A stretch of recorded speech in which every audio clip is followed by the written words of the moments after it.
down the road and I don't know where I'm going. It looks like adventure and that's good enough for me. Traveling down the tracks and I don't know when I'll be back looking for adventure, so don't wait up for me. Rolling down the highway, making real good time. Rolling down the highway gives me peace of mind. I'm traveling down the road and I don't care where I'm going, looking for excitement. Here it's plain to see. Buckled in the seat and I don't care where it takes me. Rolling down the highway is good enough for me. Rolling down the highway, making real good time. Rolling down the highway gives me peace of mind.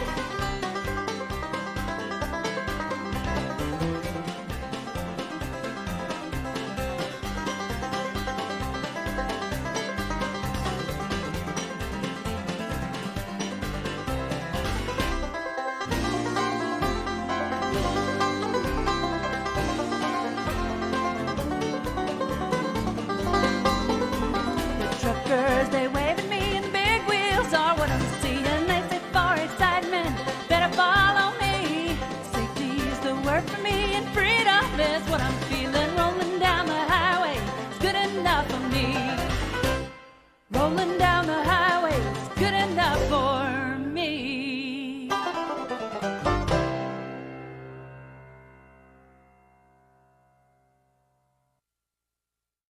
And welcome, everybody.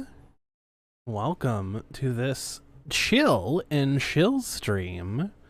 How's everyone doing? How are we doing today? We're shilling pretty much anything. We're showing off the new Zazzle store and all of the wonderful, cool things we have on the Zazzle store. How are you doing, Phoenix Animation? Good to see you. Good to see everybody. I see a lot of returning faces. Dark Strange, Nico, Andrea, Haven, Action Toys, Gav. Good to see you all. Good to see you all. One important thing that we're going to be shilling today. My hair is a giant fucking mess. My hair is a big mess today. We have channel membership now. I got my join button. That means that we have emotes. We have emotes now. I'm gonna show off the emotes in the chat here. 1 second. Here we go. We have new channel emotes. There we go. Those are the emotes that you can get when you join the channel. We have the angry cat. We have a Pepega. We have the Crummer Weird. And the ever so popular Clown Nose. Ever so popular Clown Nose. And we'll actually get more emote slots when people actually like join the membership too. So there's gonna be more emote slots. I think it's 2. Gets me another emote slot, etc. etc. We go there. We have super chats available now, all that fun stuff. I really wasn't gonna plan on having a show today, honestly, because we have the really big mega show next week. We have the big mega show next week. Number 52. 1 year's worth of Knuckleheads, by the way. An entire fucking year of this podcast, which is absolutely crazy. Thank you guys so much for tuning in and allowing me to continue to entertain you and edutain you this wonderful time. I honestly don't know how long today's show is going to go because I don't really have anything planned for it. I'm just kind of chilling and whatever else, so we're just kind of hanging out. We're just kind of hanging out and doing our thing, and you're doing your thing and everything else like that. So how's everyone doing today? Good to see y'all. Don't everybody get quiet on account of me starting the stream now.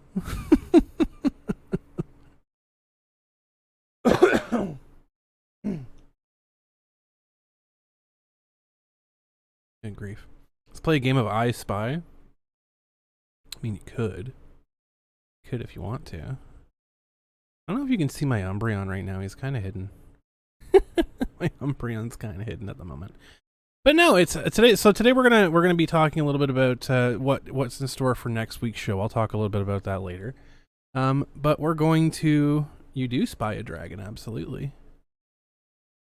There is Drogon somewhere. There's also this lovely dragon right here, right in front of y'all. But no, it's gonna be a really interesting show next week. I'll talk a little bit about that. Who we're expecting to show up, who might show up. We'll talk a little bit about that.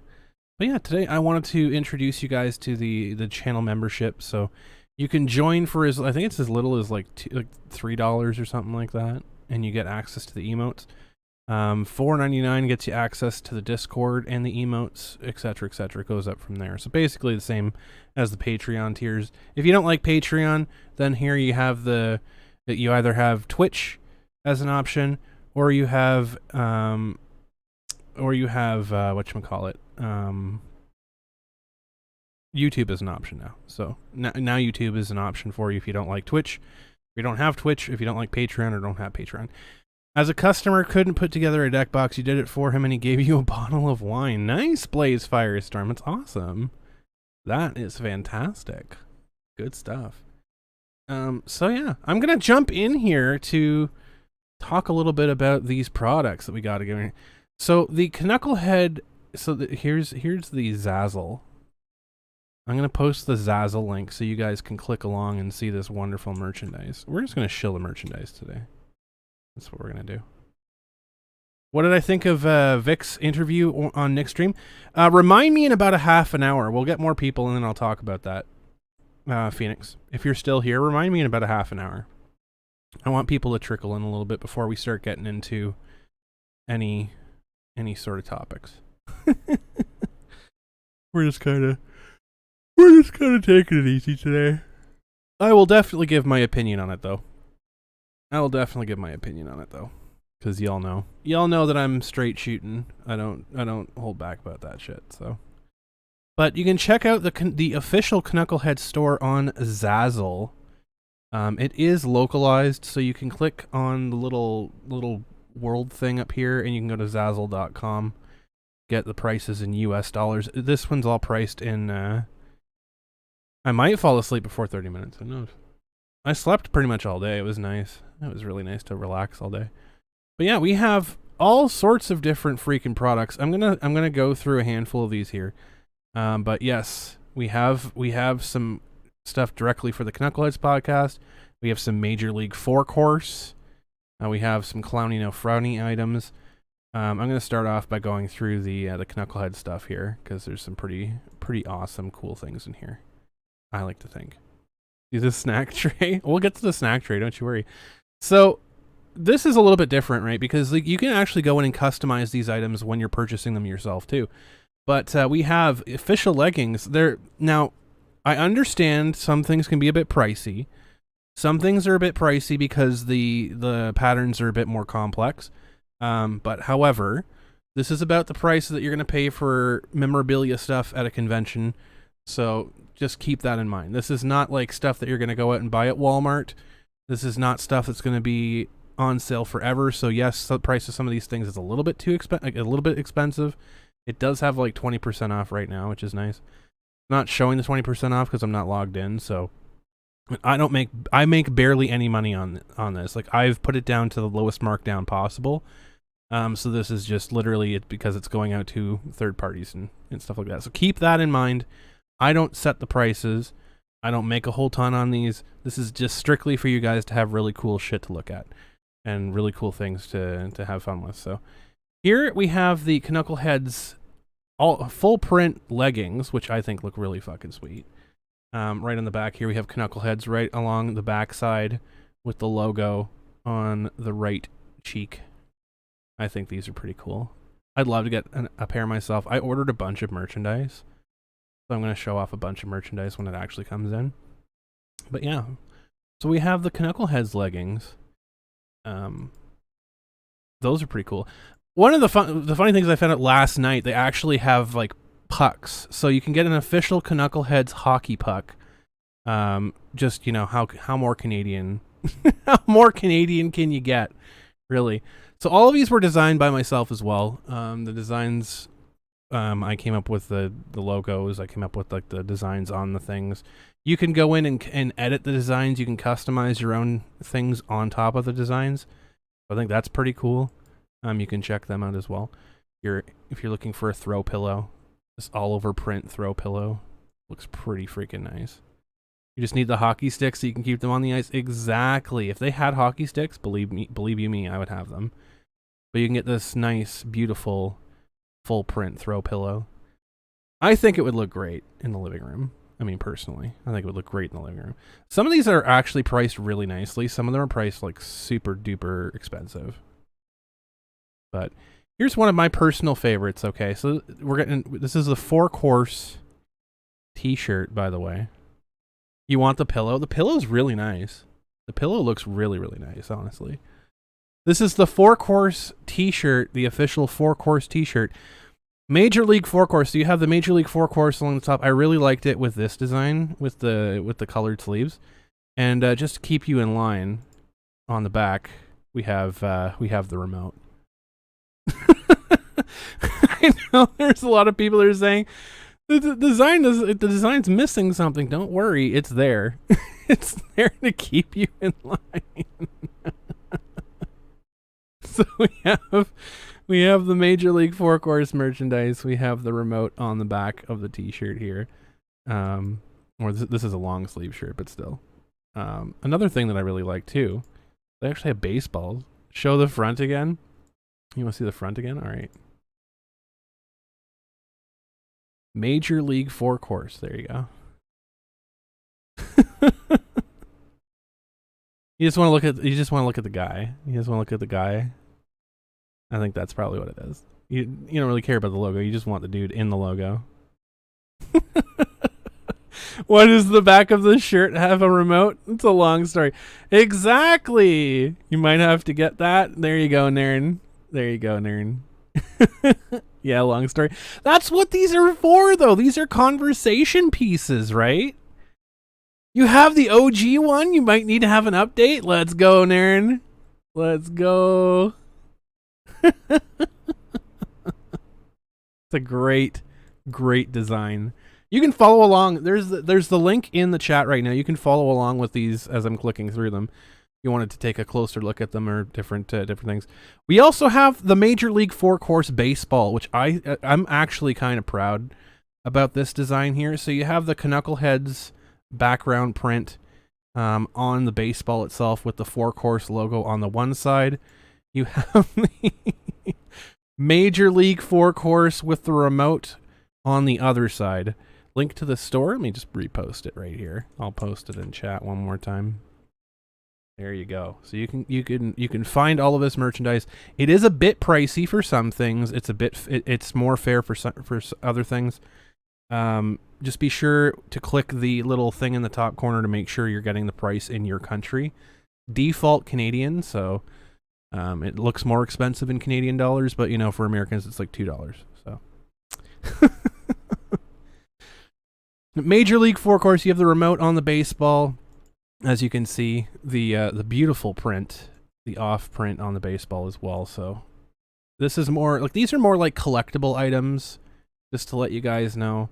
These are I mean, you could definitely wallop this with a baseball bat if you really wanted to, but this is more of a collector's item, right? So there you go. MLF. It's MILF without the I. Exactly. Because you do not want to F that M.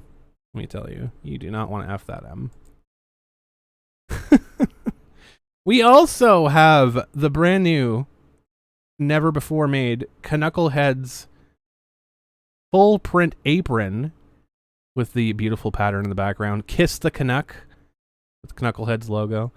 You can see how that looks on a person. Looks pretty damn good, I think. Looks pretty damn good. So you can get yourself a Kiss the Canuck Museum of Knuckleheads. Exactly. We're shilling merchandise today. We're shilling the merchandise today. You yourself can get a Kiss the Canuck apron. or kiss the cook. If y'all remember, if y'all are old enough to remember that joke, kiss the cook, because that was a thing. But yes, you can get Kiss the Canuck apron. There you go. That's available in the Knuckleheads store. I love these things. I honestly spent so much time like going through and designing, because like these are squares, right? So I had to like overlap the squares properly, and I had to like design all this stuff. So there's a pretty good amount of work. Classic. Exactly. You get the Kiss the Canuck apron. That one's actually fair. Like it's 20% off of $35 Canadian. Like that's a pretty fair price. I mean, for a piece that's pretty damn big and pretty damn good quality.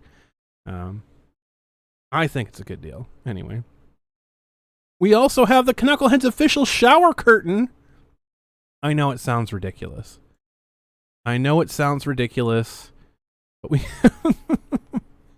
But we have a shower curtain. I believe this is a fabric shower curtain. That's why it's so expensive.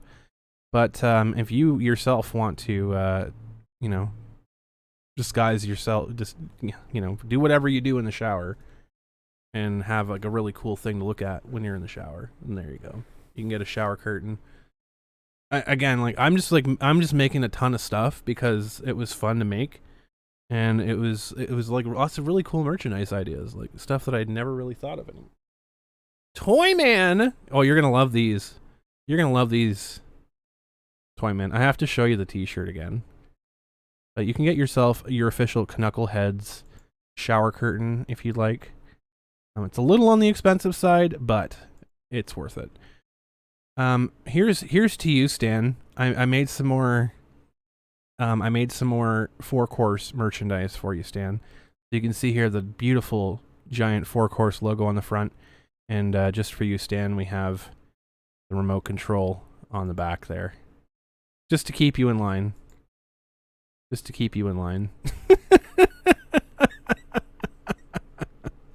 It is a wonderful universal remote, too. Wonderful universal remote.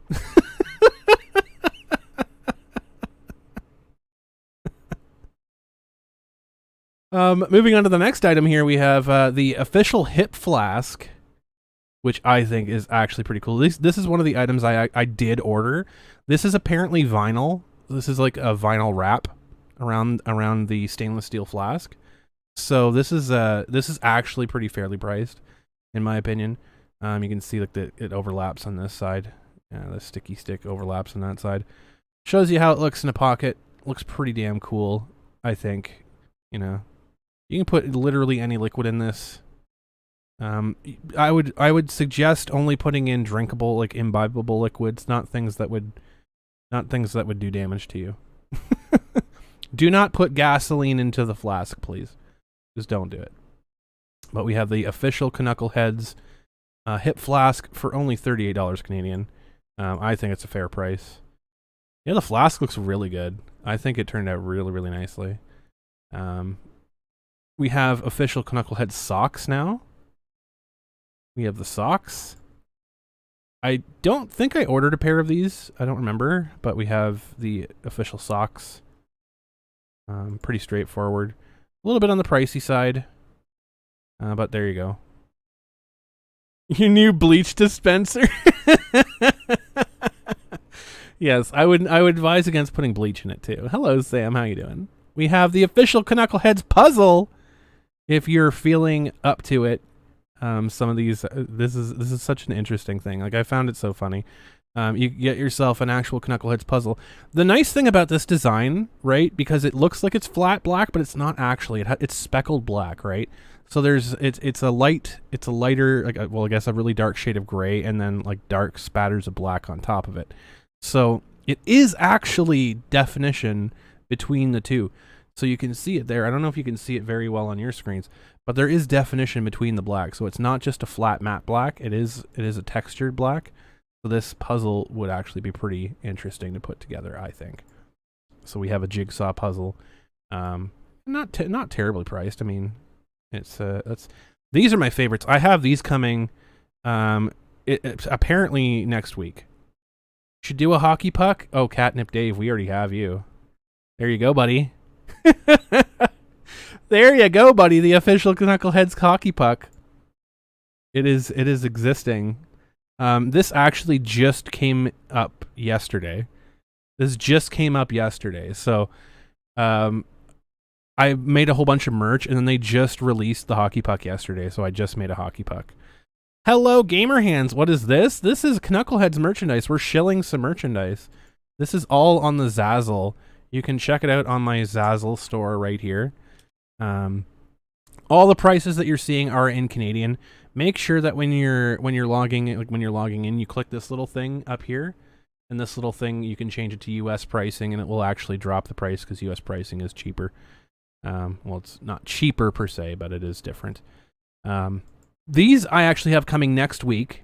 This is like probably one of my favorite pieces. The Knuckleheads high tops. I designed these ones. I actually purchased a pair of high tops for myself because these things look fucking amazing. So I'll let you know how they print when I get them next week. But you can get yourself an official pair of Knuckleheads high tops. You can see this is the left side of the left shoe. This is the outside of the left shoe right here. This is the back of the left shoe. I tried to make it a unique design. So you have the Knuckleheads logo on the tongue on this side, on the left shoe, and the outside of the right shoe has the Knuckleheads logo. The back of the right shoe has this nice little Knuckleheads logo print there, and then on the top it has Knuckleheads written on the tongue. So exactly, like no more than $5 US because Canadian numbers don't go that high. Exactly. But you can get yourself an amazing pair. These are on the expensive side. However, they are a bit pricey. But again, these are kind of like once in a while. I'm not gonna have these for sale for super duper long. Like I might bring them on sale like once in a while. I might put things on limited print too. So these might be gone in a month, right? They might not be here forever. But I'm getting a pair of these next week. I ordered them. You can get them rush shipment. You can get them within a week, like within 5 days of them printing it. And they print them pretty damn fast. So this is already being shipped and sent to me. I'm curious to see what they look like. So we'll find all that out. But yeah, no, it's all being printed by like independent stores across the United States. I think it's the US.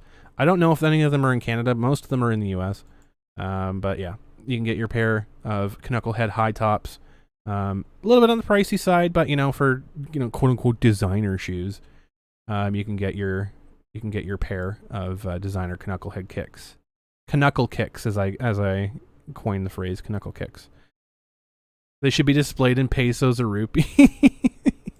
You can do that. You can choose that. You can also get yourself a pair of official Knuckleheads Flip-Flops.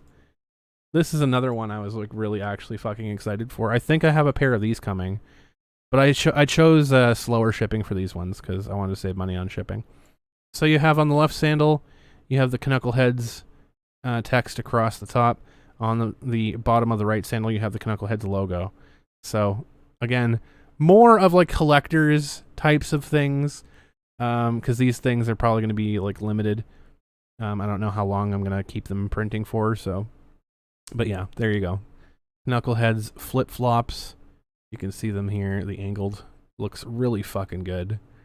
These are laser printed apparently. So the company that does these ones does laser printing and laser engraving. So these look pretty fucking cool. You can get free shipping with a free trial of Zazzle Black. Seriously, that's fucking cool. Well, there you go. There you go. Get Zazzle Black and get some free shipping for these Knucklehead merchandise things. They're pretty fucking cool if you ask me. So we do actually, I wanted to show you some of these as well. I'll show you the rest of them too. But we have the Clowny No Frowny acrylic tumbler. So if you want to drink like fancy drinks, like a good person, you can get yourself an acrylic tumbler that has "Don't Clowny Around" on the front of it. And it has the Knuckleheads logo on the back of it. So this is one thing I'm trying to do. Doesn't that look so cool? So what I'm trying to do, I'm trying to like brand the merchandise appropriately. So you have the clowny no frowny. So you have don't clowny around with the nice colorful acrylic tumbler. That one is pretty interesting. Fair price too. 20% off. 20% off right now. That's pretty nice. We also have the official Knuckleheads Fleece blanket. This is back. You can check the corner. It's an all straight to the edge print. This one is probably better than the fleece blanket that I currently have. So the back is white. The front is the Knuckleheads print, and there you go. You can get a nice fleece blanket. You can get small. You can get large is bigger. Like, it's more expensive. Medium is more expensive, obviously, but the small one, there you go. We also have a beer cozy, which is, I think, fairly priced for considering. We can get keep your brewskis nice and cold. So the print, of course, all wrapped around is the Knuckleheads logo. You can see how it looks on the can. Keep your brewskis nice and cold. On the bottom is the Knuckleheads logo. You want the blanket for sure? Absolutely. That one's so comfortable. Like the fleece blanket that I have, I got it from my Teespring. It's okay. I think the one on Zazzle looks a lot better though. So I'm kind of tempted on getting that one too. But here you go. There's the Knuckleheads beer cozy. This is another Canadian staple, by the way. This is just like pure Canadiana. It's only $10 with 40% off. You can get it for literally $6 Canadian. It's so cheap. It's so crazy cheap. You can get yourself a frosted beer mug, which this one I have the Knuckleheads printed on both sides. So you get your full money's worth. So you get the logo. Put that in the freezer. It will keep your beer nice and ice cold. Well, any drink really, ice cold. Your root beer, your root beer floats make them even better. Again, pretty fair pricing. The frosted mugs are usually pretty damn expensive. If you want to check in what time the show is every day, we also have a Knuckleheads clock. There's no. This is just straight ass, just collecting, like collectible. This is not functional. I mean, it's functional. Obviously, it works, but you'd have to have an idea of analog time to understand what the clock says. So, Spaceballs, the flamethrower, merchandising. You get it, Gav. You get it. We have the don't clowny around magnets here. Oh, Alicia's adding to her story. We have the don't clowny around. This is basically a fridge magnet, so you can stick this anywhere that magnets stick. Nice and simple, nice and easy. 20% off, $5 per magnet. There you go, easy. This is another thing. I think I purchased one of these too. $20, 20% off. Nice pint glass. The don't clowny around pint glass, which is very popular apparently. Very, very popular. This is like actually when I posted this to the store, without even like dropping the link on Twitter or anything else like that, this thing has been like fucking viewed a million times. But yeah, so you can get the don't clowny around on the front. On the back you get the Knuckleheads logo. It looks really good filled with beer. Looks really good filled with ice. So just like all around, just looks really good. It's a very, very good tumbler. There you go. You can get that for yourself or a friend. You can get 10 of them. Do all that wonderful stuff. I also have a pack of playing cards coming. I'll show you what the playing cards look like when I eventually get them. But we have the Knuckleheads playing cards officially. Just basic card art for the cards, but we have on the backing. Every one of them has the Knuckleheads with the logo and the background print. Good fun stuff on that too. But yeah, that's pretty much it for that one. I will show you the other collections here. We'll go through the Major League 4 cards. Stan, if you're still here, I think you might enjoy this one. I just found this one out last night. We can actually... I have to make sure I'm a human now. Crosswalks. Folks, can you help me? I think I'm a robot. I have to click all the crosswalks. Did I click all of the crosswalks correctly, do you think? Do you think that's all of the crosswalks? Yes. Yes, it is. Crest of Space, Shrump's Run of Cucks. So it is a snack tray. Yes, it is. It's a fucking snack tray. We get a Major League 4-course snack tray. Officially branded. Yes, it is. Yes, it is. It's lovely, beautiful craftsmanship.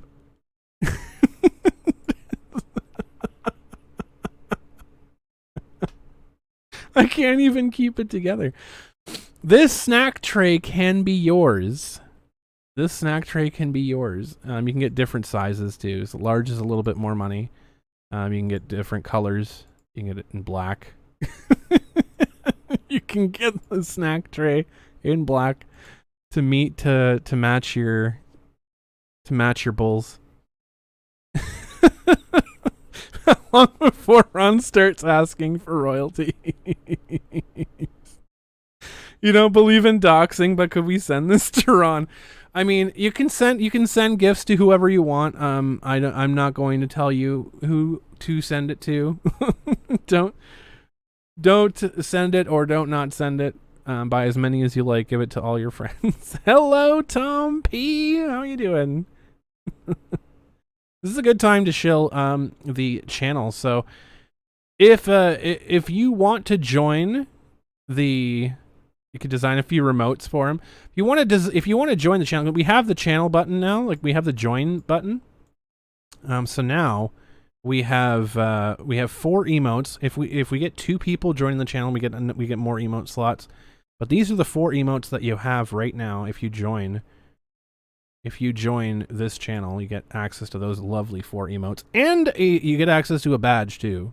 Obviously, the really cool badge. But yes, you can get yourself a beautiful 4-course snack tray. This is like so much fun. You can get yourself a whammo frisbee. A whammo 4-course frisbee. Instead of throwing remotes, you can throw frisbees. Make peace, not war. So it comes in a bunch of different colors, as you can see here. They all fit really nicely. They all fit really nicely there. So you can get a frisbee. You can get yourself a trifold wallet if you need to put your money into something that it's gonna be kept safe. Obviously, gonna be kept safe. You get yourself a beautiful 4-course trifold wallet. We showed off the T-shirt, but I'll show it again. This shirt. It's not a T-shirt. It's a long sleeve, but I love the baseball shirt design type of thing. Like, I don't know what the hell it's called, but it's pretty cool. The snack tray needs a remote. You can put a remote in the snack tray if you wanted to. So the front of the shirt, you see here the 4-course logo. On the back of the shirt, to keep you in line, we have the remote. Need to have a 4-course whoopee cushion. Oh man, if they had whoopee cushions. I'm basically like relegated to what Zazzle has sourced right now. If they add a whoopee cushion, you can absolutely bet I will definitely make one. Definitely make one. Well, you have the remote on the back of the 4-course T-shirt just to keep you in line. So there you go. Lovely, lovely T-shirt. You can get it in a bunch of different colors. You can get it in red. You can get it in navy. There you go, to match the color there too. Beautiful, beautiful. Ron Soyamega says, I don't recall, or I stopped my life to tweet at you.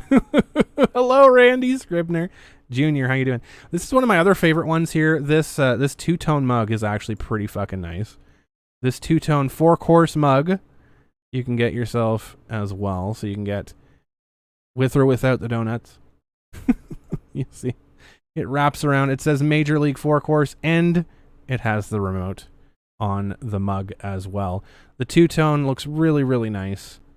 So you can change the color of the inside of the mug. The outside is white.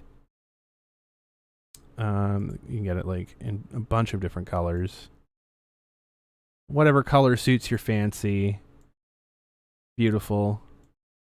You can get it in a couple different sizes. And apparently you can get it in a bunch of different styles too. You can get a Stein. Look at this fucking thing. You can get a Major League 4-course Stein. How about that? How about that?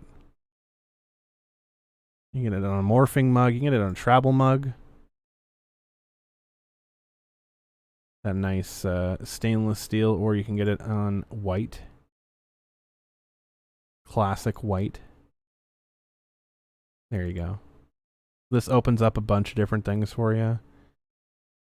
Combo mug. You can get like the inside color, the outside handle color.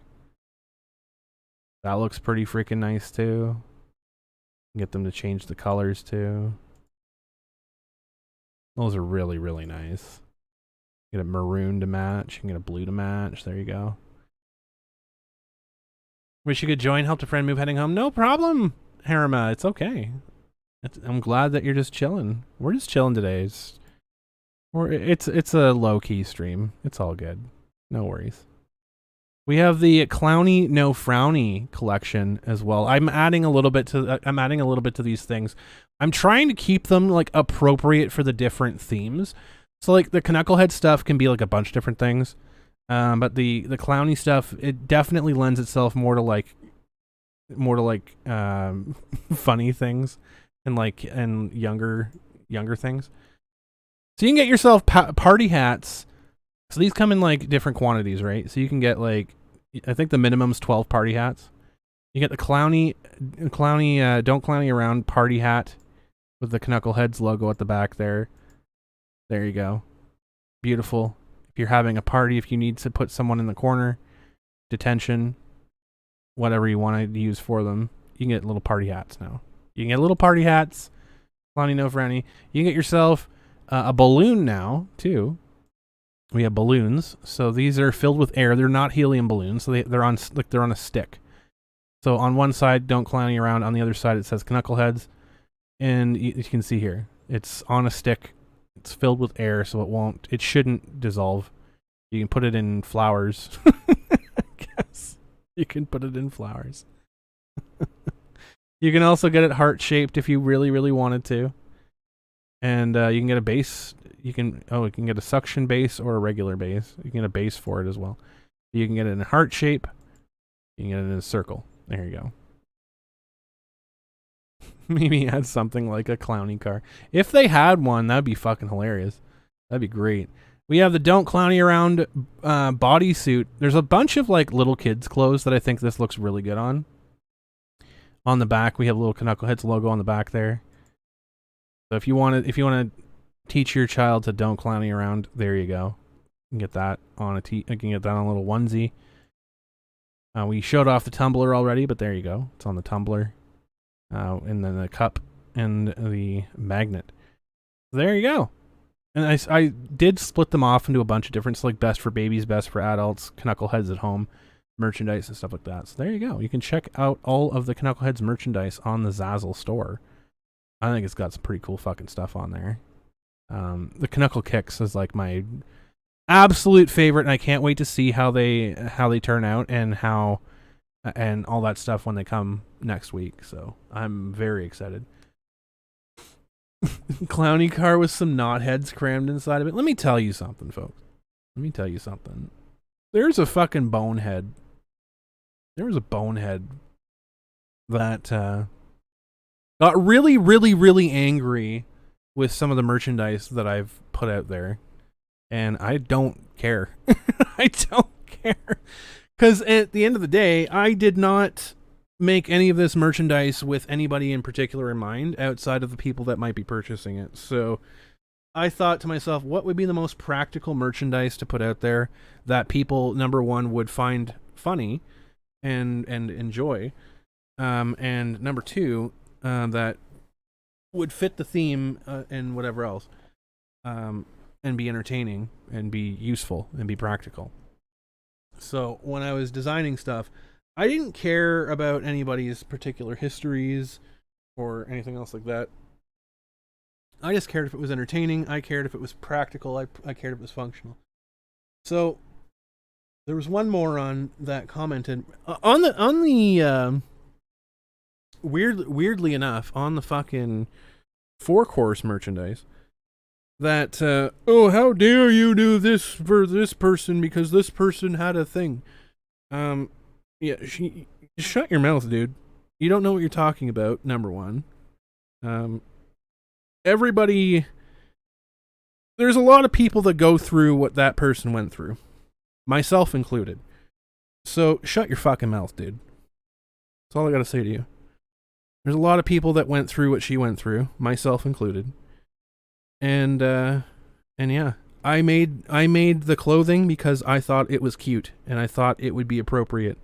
Because, you know, obviously, I'm talking to toddlers, I'm talking to babies, I'm talking to children when I say, don't clown around. I'm not talking to a moron on Twitter that can't keep their fucking mouth shut. So.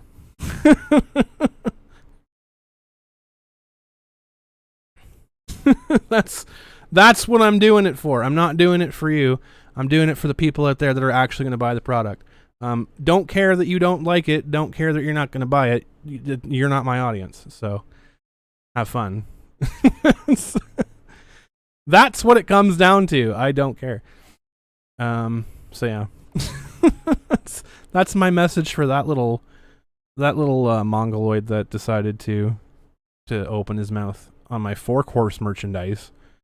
I mean, I guess, you know, I guess that a snack tray, I guess that a 4-course snack tray has something to do with, you know, anything of what you were talking about, but sure, dude. How dare I make a snack tray that is humorous and is a meme in the channel? How dare I? Like, how about you stay off my timeline? That's if something I am doing is offending you, that is not directed at you, nor am I pushing it in your face, nor am I sending it to you, nor am I, then kindly, fuck off. That's my story to you, good sir. That is all I have to say to you. You're turning this into a Tim Curry stream? It's okay, I don't mind. Tim Curry's amazing. Tim Curry's a great person. It's unfortunate what happened to him, but he's a great person. For the people! For the people! Are there plans to add some con-slut merchandise into this product line? I might do something, like, not that specifically, but I might do something, like, cheeky related to it. Zazzle is very much, like, Zazzle's very good for, like, freedom of expression and freedom of speech, but there are certain things that they don't really jive with. Like overt, like, I mean, like, you can even put like overtly sexual stuff on there as long as you rate it specifically. But I have to figure out like what would be funny to a general audience, right? Because as much as like this is stuff geared towards you guys, I'm also trying to make it an aesthetically pleasing to the greater audience as well, to greater whole. Because this doesn't just get broadcast to you. Like, this is a public store, so this is going to be out to the normies as well. So like I have to figure out a balance between like what the jokes are in the stream and what looks good and what would actually be attention grabbing. A coffee mug that says "Come on, man," that would actually be pretty fucking funny. Come on, man. Come on, man. That would be pretty fucking funny. But yeah, I have to figure out like what looks good on merchandise. Like the "Don't Clowny Around" stuff looks really fucking good on a lot of pieces of merchandise, right? It looks really, really good on like glasses. It looks really good on like kids' clothing. It looks really good on tumblers and stuff like that. Like that stuff, super easy to slap on anywhere pretty much and just do that. I fucking love these shoes. I fucking love these shoes. Hello, Wesley. How you doing? Kiss me, fat boy. Oh my god! But there's some stuff that's like you can't like incite violence and things like that. Not like I ever would want to, but there's stuff like that that's a no-no, obviously. But no, I'm trying to avoid that stuff as much as possible. However, these things are really fucking cool. Like these shoes are like my favorite. I really hope they turn out decently. Facial hair trim kit. Just trim the stash so you can. You had to trim 3 inches. Now you can smoke with Jacksoning yourself. Oh no. Is this place for you, Wadsworth? Indeed. No, sir. I am merely a humble butler. Colonel Mustard, what exactly do you do? I buttle, sir. The butler is the head of the kitchen and dining room. I keep everything tidy. Exactly. So, no, I'm creating this stuff to kind of like give back to the audience and have a little bit of fun with all of that stuff. I might make rainbow pants. I might make some line of rainbow pants. Maybe a Ron Soy remote control line. I don't think they have remote controls. Like there's limited stuff that I can do, right? Like there's only a certain amount of things that I can do in terms of like what merch I can release. And it's basically relegated to what Zazzle offers. I'm just going to take a look through because they offer a lot of different type of merchandise, which is great. There's tons of clothing options. There's tons of like home options, like as you've seen, like playing cards, blankets, pillows, mugs. There's like stationery and shit that you can get. You can get like photo frames. You can get pens. I mean, I was debating on making pens. I don't know how much you guys would want pens, like pens and notebooks.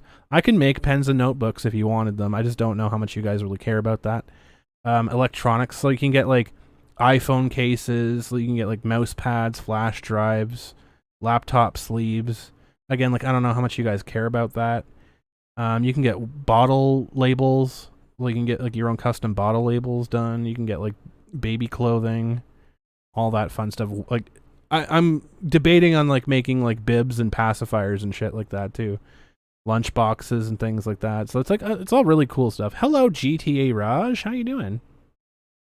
We're doing good. We're chilling out. So like there's a ton of merchandise. The other part is like I want to rotate stuff too. So like I don't want to flood the store with too much stuff. I'll like keep making things and I'll rotate things out every so often, right? So I'll make certain things like limited. So certain things will be on the store for a little bit of time. And then we'll get rotated out for a while. Maybe I'll do it seasonal. Maybe I'll do it like limited time offer only. Who knows? I made a baby blanket. I did make a baby blanket. Where the hell was that? Oh, right. I have some of them like listed only for the specific things. 1 second here. Best for babies. Yeah, there's a baby blanket too. I know this is dumb, but I was kind of proud of this. Canugget. So you can get a Canugget baby blanket too if you wanted to get a Knuckleheads baby blanket for your infant or just for your animal, because animals are permanently babies. But yeah, you can get a Canugget baby blanket. There you go. There's little things like that too. It's just like, can I show the yoga pants? Absolutely, I can show the yoga pants. Yeah, if there's something that you guys want to see, just let me know. Hello, Milo, the gamer. Didn't expect me to be live. I wasn't planning on being live, honestly. Truth be told, like I'm pretty much only doing a show because 3 people don't want me to. So I was planning on taking today off because I just wanted to relax ahead of next week and get things planned for next week. But there's like 2 or 3 people that really don't want me to stream, so here I am. These would look really good with the fucking shoes too, by the way. But here's the all over print Knuckleheads, whatever the hell they're called, leggings.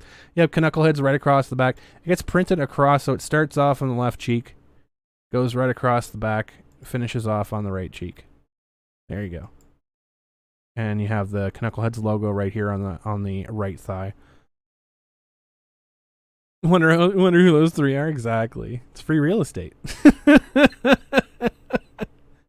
Free real estate.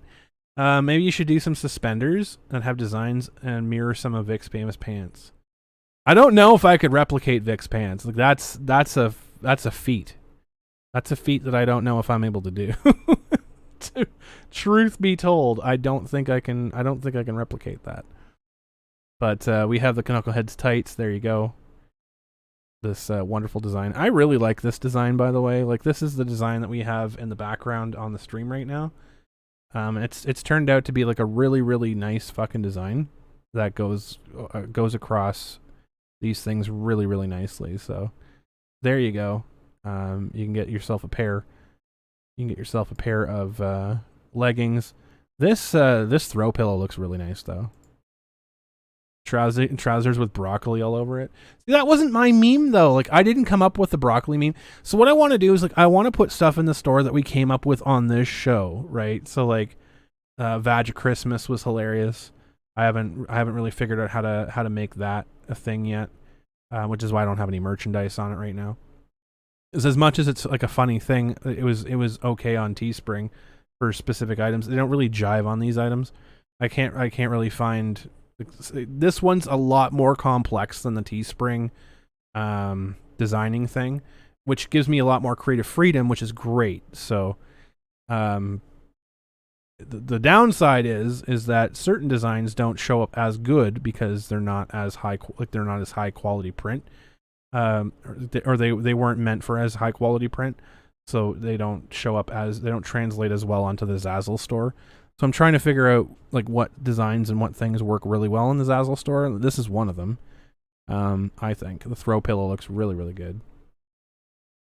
I really hope that they're able to capture the speckle design. It depends on how they print it, I guess. At worst, it'll just be a flat matte black, but that's fine too. But I'll know next week, because I get the shoes next week, apparently. I put a rush on the shoes, but you can get this in polyester, you can get this in cotton, or you can get this for outdoor, an outdoor cushion, and it looks really good, like all over the place. Like you gotta love the hockey sticks. You gotta love the hockey sticks. If they actually had hockey sticks, like, I would lose my mind. Vagine inspired potpourri for Vag Christmas. We already have exploding vagina candles. Like, I don't think we need potpourri. But yeah, I love the I love the 4-course shirts with the remote on the back there. Does it come in other shirts? Oh, it does too. You can actually get it in different styles. So you can get it in the basic shirt. You can get the 4-course shirt is you can get it on basically any t-shirt. Any shirt design. You'll still have the remote on the back.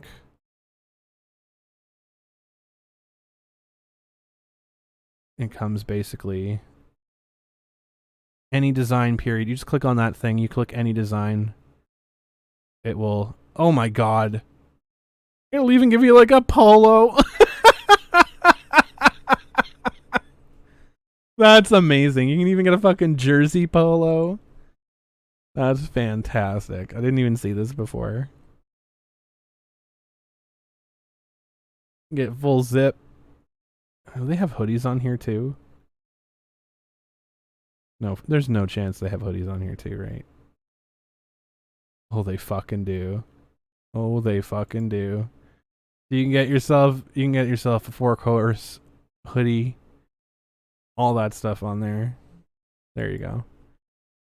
I want to compete with Gwyneth Paltrow. No, I don't. I don't at all. Sleeveless V-neck. Yep. Do I have that actually? 1 second. Did I not make that? Whoops. Did I not make that? I was oh, I didn't make it. I think I was on the page, but I just didn't finalize it.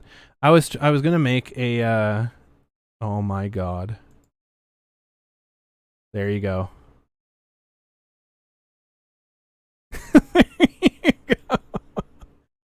You can get yourself a sleeveless.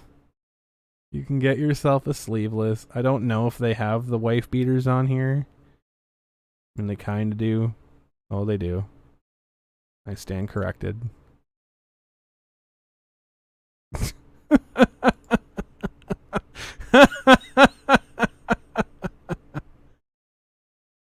There you have it.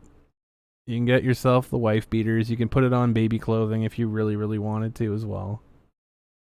They're all available here. They're all available. It's perfect.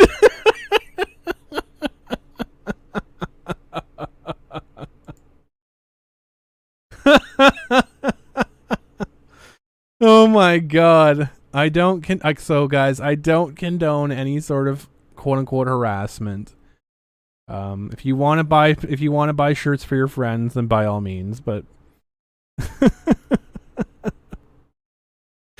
nearly spit your drink out when you saw that last sleeveless shirt. See, like I just made the shirt. I didn't realize that it actually like put it to a bunch of different shirts. That's fucking amazing. That's actually hilarious, and I love it. This fucking thing. That's so good. There you go. There you go. We'll keep that on the screen for a little bit. Hello, Trent Michaels. Strangers are friends we haven't met yet, so I know I have to do the disclaimer. Please don't go out and buy like 1 million pizzas for somebody and send that to him. That was the point where you'd be saying, "Come on, man." Oh my god. These designs are meant for, fun things that you guys can just, have entertainment with and all that stuff. So I'm not saying go out and glitter bomb people. Don't do that.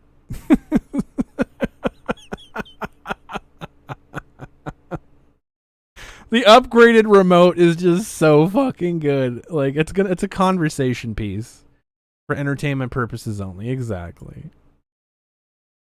This is a conversation piece shirt right here. Consider me entertained. That is so fucking hilarious. Oh my god. Oh my god. I didn't even realize. It is for the memes. Absolutely. That's why. That's why I do this. Oh my god.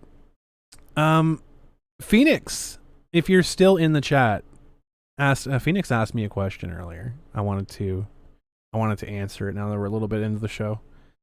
Remember when someone sent the Nick the remote control that when you pressed a button it'd say Exactly. I remember that remote. Oh my god. Yeah, no, I'm basically like sticking to the memes that were on the channel. I don't want to steal other people's memes. That's like if people want to make money on their own memes, I'm more power to them. I don't recall.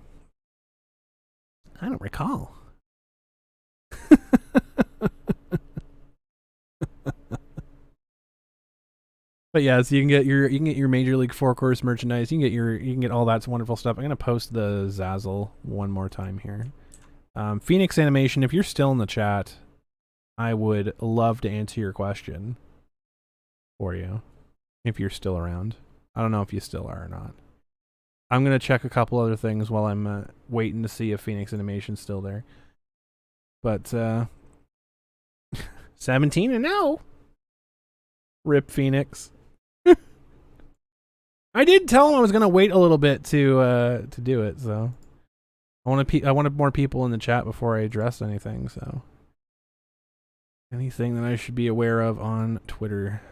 Anybody send me messages?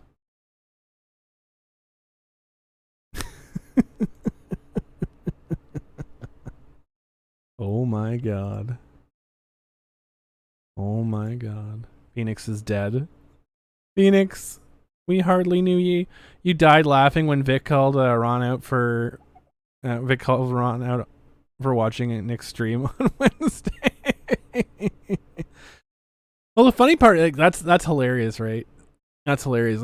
It's so funny how these individuals really, really feel like super threatened and they hate everything about us, right? They're just so mad and they're so threatened and they're so hurt and they're so this and they're so that, but then they tune into every single show.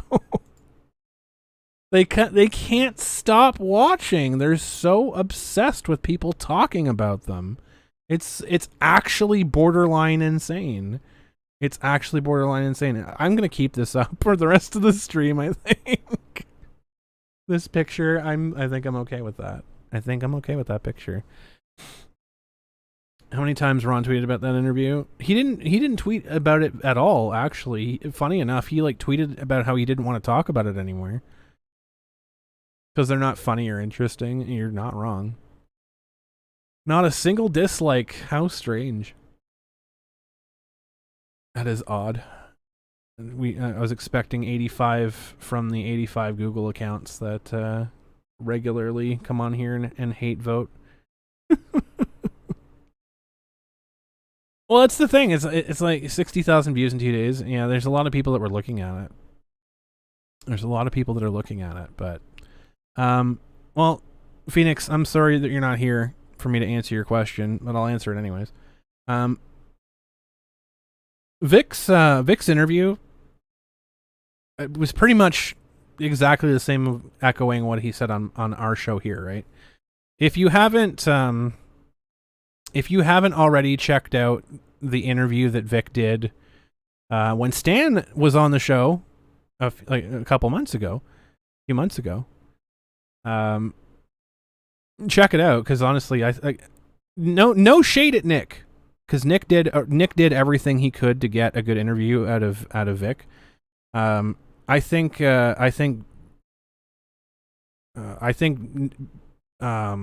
shit. How do I word this without sounding like an egotist? And I actually credit this a lot to Stan. I credit this a lot to Stan. I think Vic gave us a better interview on Knuckleheads than he did give Nick. Because I think he stuck to a lot of really safe talking points. And again, I don't think it was a bad interview. I think it was a fine interview. He didn't say anything new. He stuck to a lot of the same talking points. He said a couple things that were people had surmised already, but now it's like affirmations. But I honestly do think he gave us a better interview, and I think a lot of that was because of Stan being there with us. I guess it made him a bit more comfortable on our show. But he was super duper safe on Nick's show, and that's not shade on Nick at all, because I think Nick did everything possible to get a good interview out of Vic. And it just came off as very, very talking point, very super safe. So do I think that he should have done something different? Not really my point to say anything on that. He's doing what he believes he needs to do. More power to him. I personally would have done things differently. I mean, we did things a little bit differently when we had him on our show. We didn't drill him. We didn't force him to say shit that he didn't want to talk about or whatever else like that. But I don't know. I think that, in my opinion, separate from anything, in my opinion, Vic had and still does. I mean, he still does have a golden ticket to be as vitriolic as he needs to be, or as he wants to be, which he's very clearly stated that he doesn't want to be hateful, which is fine.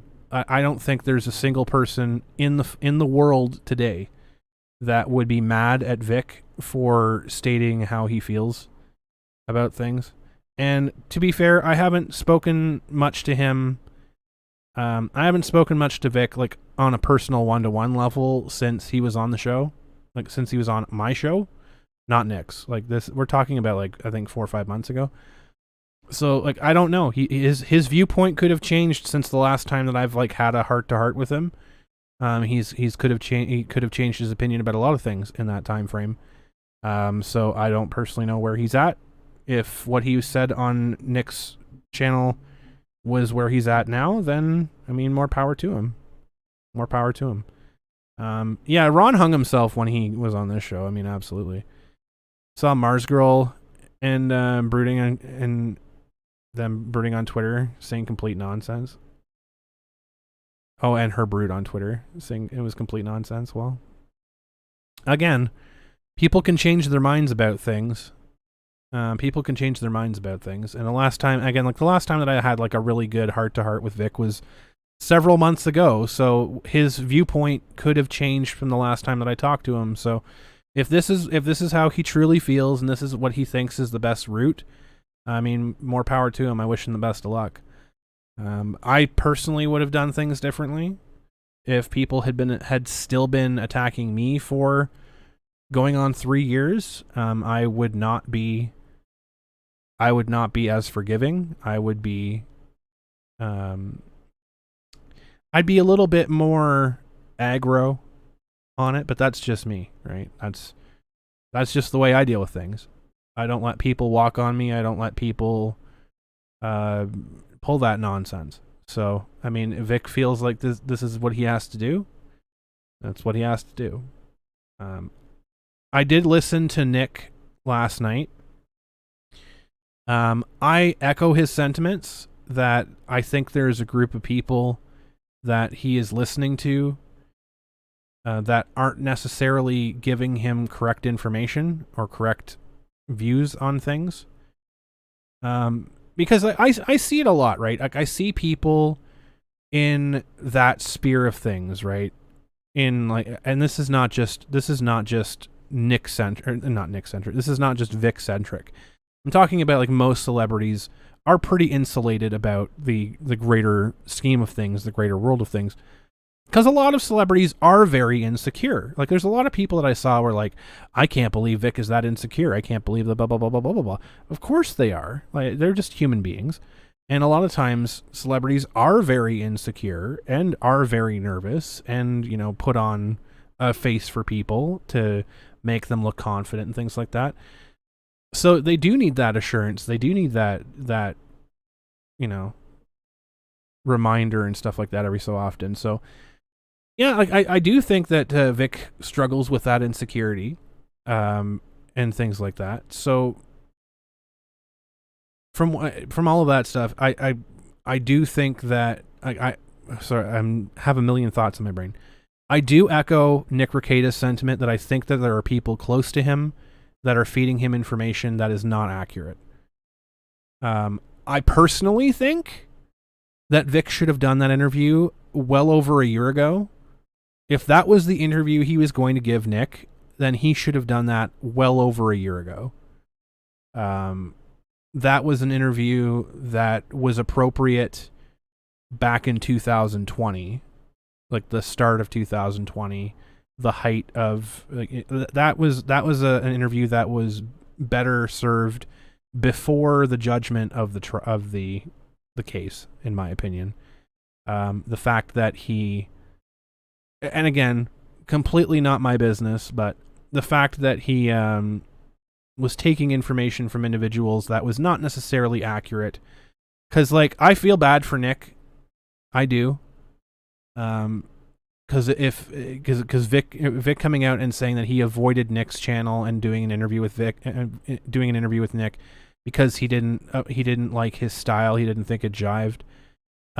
Nick is very much a chameleon when it comes to broadcasting. Nick does a very good job of changing his tone and changing his approach based on who he has in front of him. He's not a Dick Masterson, right? He's not an Ethan Ralph. He's not an Ethan Klein. He's not a guy who's gonna just ramrod his fucking opinion, ramrod his shtick down his guest's throat, and if you don't like it, then get off. Nick is very malleable in terms of how he approaches people. He's very malleable and flexible. in terms of his styles for when he has people on. If they like to curse, then that's fine. If they don't like to curse, then he'll tone it down. If they like to drink, that's great. He'll drink along with them. If they don't like to drink, then he stops drinking. Like, he's shown that.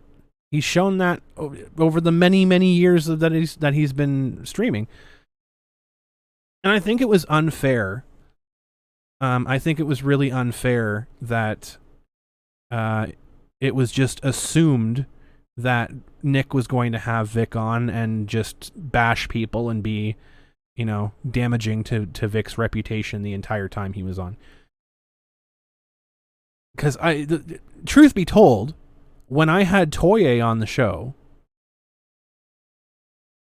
a lot of the same stuff was being said about me by what I assume are the same people that said that about Nick. So, I mean, there's a lot of people that like to talk about certain things, and there's a lot of people that have the ear of individuals that may not necessarily, and I've said this straight up, they may not necessarily have the best interest of these people in mind. So, I mean, that's what I'm going to say about that. I think people need to stand back and let people make their own decisions about things instead of making the decisions for them. There's a difference, right? There's a difference between counseling somebody and like giving them advice and being like, hey, this is what it is. This is my opinion. You make your own decision on it. And there's a difference between don't do this because this person is bad for you, or like filling their fucking minds and saying, well, don't go on Nick's show because Nick says this terrible things and Nick does this about boo. Makes no. Nick has people's best interest in mind, right? I mean, he's not going to do something that's going to jeopardize his channel. He's obviously not going to do something that jeopardizes Vic or his case. It's the same thing with me. Like, I'm not going to do something that jeopardizes my friends or people that I care about or causes that I care about. So when it comes down to people coming out of the woodwork and saying, well, you shouldn't be friends with this person, you shouldn't associate with this person. If someone comes up to me and says, oh, you should stop associating with X person because of blah, blah, blah, blah, blah, that's an immediate red flag. For myself, if someone comes up and says, you should stop being friends with person because this, I will say, okay, thank you. Considered. Denied. And that raises sus on them for me, because if someone's telling me who I should and shouldn't deal with, unless they're my fucking agent, you can get the fucking line. Get out of here. No one tells me what to do except myself and my boss when I'm at work. Those are the two things. When I am at work on the clock, my boss can tell me to do things. When I'm off the clock, the only person that can tell me to do things is me. So, people are out there dictating to certain people. Exactly. Thank you. Kindly piss up a rope. If people are out there dictating to people what they should and shouldn't do, who they should and shouldn't associate with, unless you're like telling someone just to piss off because you don't want to talk to them, that's different. One-to-one party. But if you're a third party speaking on behalf of somebody else, maybe you should reconsider. Maybe you should reconsider how your approach is, because maybe you're just as bad as the people that stabbed him in the back in the first place. You said that when I had Toy on, you didn't grill him, you handled it well, because grilling him would only cause him to leave and not say anything. So what I'm saying, like, when I had Toye on, it was not for the purposes. I had Ron Toye on the show, not for the purposes of bashing his skull in, because I could do that without him on the show. I could do that on Twitter. I could do that on multiple different forums. I don't need to do that while he's on the show. I mean, I could, but it wouldn't serve anything. What I wanted to do is I wanted to give Ron Toye a chance to either walk back the shit that he was saying and say, look, there is reasonable things here can we have a discussion about this? Can you maybe be considerate, maybe be a decent human being? And he chose to do what he did, which is fine. There's no coercion. There is no malice. There's no attacks done on our end. There's nothing. He chose to show what he did, and people can judge him for that. I'm not telling you guys how to judge him. I'm not presenting it in a specific way. I'm not saying like this or that, whatever else. I have my opinions on it, obviously. But during the interview, I made it very clear that I didn't want to impose my directive on how people should perceive him. Now, post-interview, I'll have my opinions all I want about it. But people can watch that interview, stand alone, watch that interview themselves, and make a decision based on that. They don't have me imposing my opinion on them. And that's important. That's an important part. So, Phoenix, I hope that that answers your question from earlier. I do feel bad for Nick because I think he got a bit of a raw deal. I don't know if that was I don't know if he was expecting anything from the interview, or if that was what was expected, or if that was what was discussed, or whatever else. I would assume the part about Vic not the part about Vic avoiding his channel because of his quote-unquote style of broadcasting. I don't think that was planned, but again, I do feel bad. About that because I think, again, no shade on Nick or his efforts. I think Vic gave us a better interview on Knuckleheads, and I think a lot of that was because we had Stan on the show with us. And there you go. All jokes aside, do you think Toye has unresolved mental issues? I mean, he obviously does. There's a lot of people, like, and the thing is too is like I think Vic does too. Unfortunately, I think Vic is struggling with the fact that he needs assistance. I'm hoping that he's still getting counseling. Because this type of betrayal and shit, it doesn't just go away with medication, right? It doesn't just go away because you are resolved again for whatever reason. This is something that you need to work through, and you need to acknowledge and you need to accept. And I really hope, it honestly, in my heart of hearts, I really do hope that Vic is doing what he needs to do to heal himself. 100%. I really hope that Vic is doing what he needs to do to heal the pain and the hurt and the damage that all of us has done to him, and not just focusing on trying to heal his image, and not just focusing on trying to heal his brand, because at the end of the day, you can salvage a brand, you can salvage an image, but that's completely fucking useless if you don't salvage the person. And I'm not talking about like the shit that Toye and them were talking about. I'm not talking about that crap. I'm not talking about, oh, read a book. No. I'm talking about do the things like acknowledge your pain. Don't ignore your pain. Don't pretend like everything is okay all the time. It's okay. It's okay to have bad days. It's okay to be hurt. It's okay to be sad. It's fine. It's okay. You don't need to be a pillar of positivity and happiness 24/7. That shit is draining and can damage you. It's damaging. It's okay to have an off day. It's okay to take time to yourself. And at this point, like, honestly, people will understand. It's been 3 years of nonstop barrage of attacks. I think people will understand if you need to take a couple days to yourself. It's okay. I just want to make sure that Vic Mignogna, the person, is alive at the end of this, and not just Vic Mignogna, the image that's saved. That's what I care about. So they wanted him dead. You know, he just doesn't want to believe that these attacks were just too personal. Like, what would be a good lesson here to avoid all of this? Never become famous? No, it'd be to never just.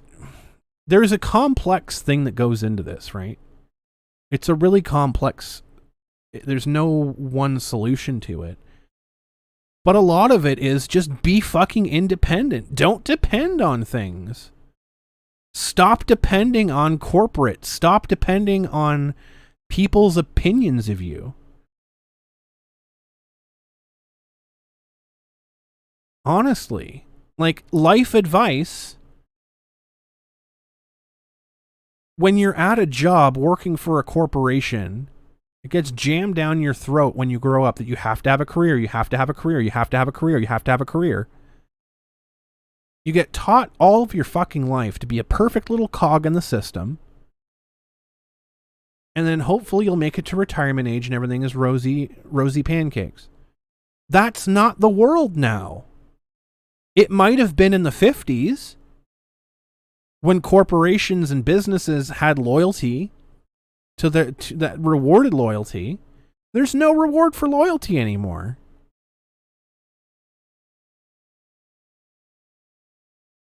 Look at what happened in the WWE recently. I know I'm going to point to this a lot, but that's the best example I can use. Look at what happened to Braun Strowman.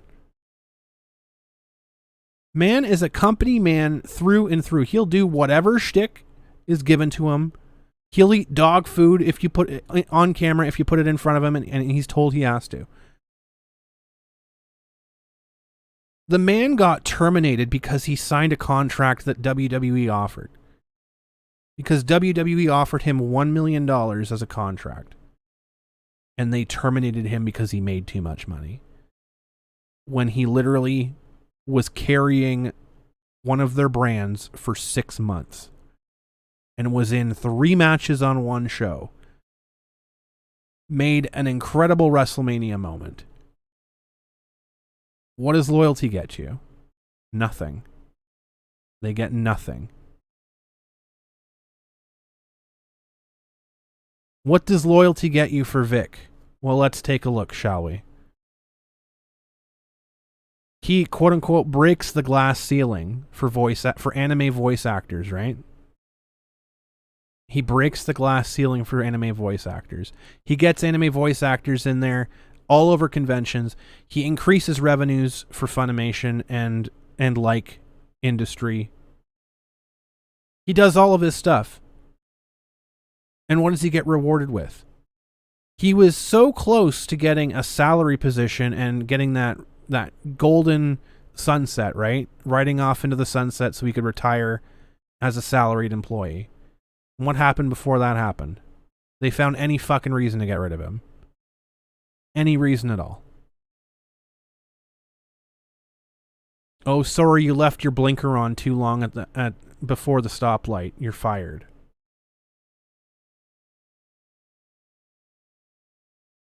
Corporations don't have loyalty anymore. And if you're pouring your heart and soul into something, I'll say this 1,000 fucking times. If you're going to work for a paycheck, that's fine. You can make that a career. If you have passion, if you have love, if you have heart and soul, make your own. Make it your own. Don't pour your life into something that is somebody else's. Honestly, if it is something that you are passionate about, if it's something that you love, if you have an absolute love of something, and everything you do is for that cause, then do it for yourself. Don't do it for somebody else.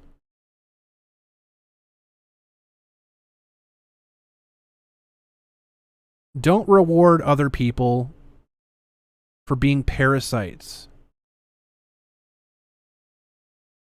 Because parasites will just suck the life out of you and eventually kill you. I said it to, and I know there's a lot of people out there that are like, well, there's no one that can compete with Funimation, and that's amazing. No, absolutely they can. It's not easy. It's going to take a while. But there's absolutely things you can do to compete with things like Funimation. People forget that Funimation was not the #1 dubbing company. It changes often.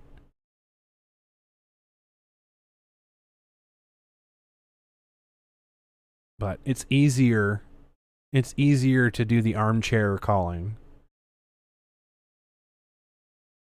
Do I like my current job? Do I think my current job is my quote unquote career? No.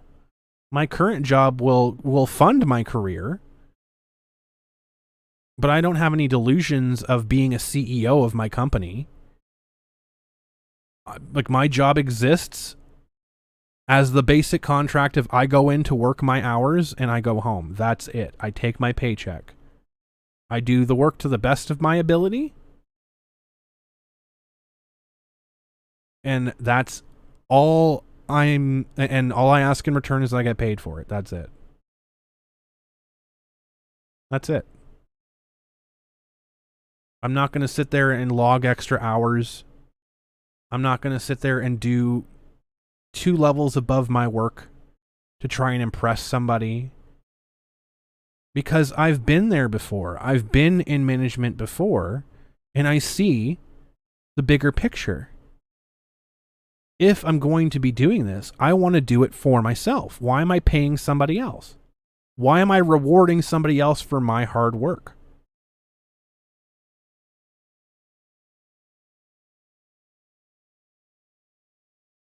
That's what I have to say about that. It's something I'm really fiery about because I see so many people, so many passionate, energetic young people just like burn out because they get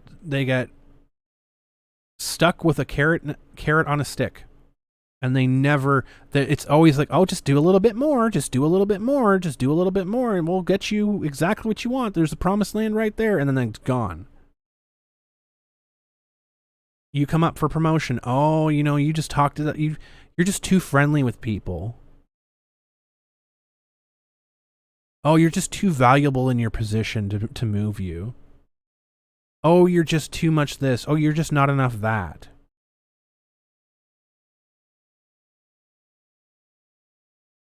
But we'll still take all of your effort, and we'll still take all of the fruits of your labor.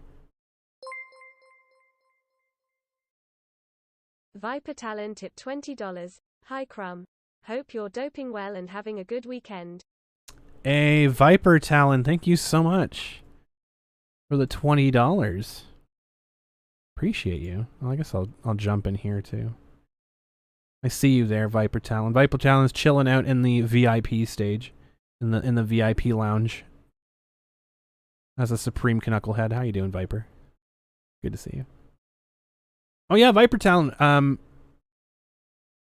Even though we're not going to the next stage here where I am, come the end of the month, we are able to dine outside at restaurants. We had some amazing ribs the other day. It was very, very good. Trent Michaels had a salary position 8 years ago, 60 hours good work week. He worked over $100 a week and averaged 75 to 80. Exactly. Like when I got promoted to management at a call center, I got salaried, right? I got brought on a salary. I was scheduled 40 hours a week. And I was told it was expected of me to work 55 hours a week. I'm like, then schedule me 55 hours. But no, they're going to pay me for 40. They want me to work 15 extra hours for free. Fuck off. You want my job? Like, you want me there to do work? You're going to pay me for it. Not worth it. It's not worth burning your fucking health out. for somebody else, because they're not going to do that for you. They're not going to do that for you at the end of the day. If you can say, okay, well, if I work 80 hours a week, is my job going to give me a day off when I absolutely need it? No, they won't. They're going to take that out of your fucking pay. They're not going to pay you for not showing up because your fucking dog died.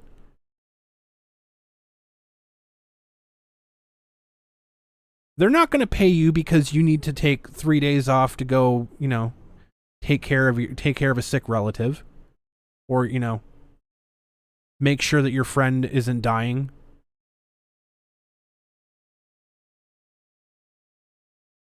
Because they got fucking injured and they need to be watched and they have no one else to watch them. They aren't going to do that for you. Why would you do that for them? Why would you do that for them? They're going to do the bare minimum of what they have to do as required by law. So why is that not a fair turnaround? Why is it not a fair turnaround for you to do the bare minimum of what you're required by law?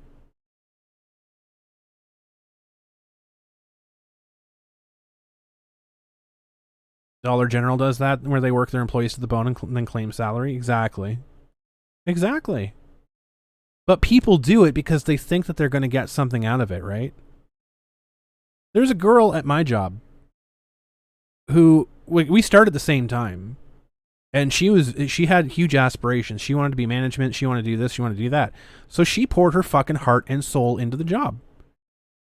She got contract positions where she would be temporary on management for like 2 or 3 months. And then they would hire a permanent position and it would never be her. Meanwhile, she was outperforming everybody that had been there. She was doing more work than everybody that was there. She was donating her own time to do stuff. She was pouring her heart and soul into it, and they overlooked her every single time. It was always something. Oh, you're just too friendly with people. Oh, we just don't think that you're responsible enough. Oh, we just don't think that this. Oh, we just don't think that. You know what happened? She just fucking gave up. She just gave up. After the 3rd time she got denied, she's like, all right, well, I'm just going to do the bare minimum now.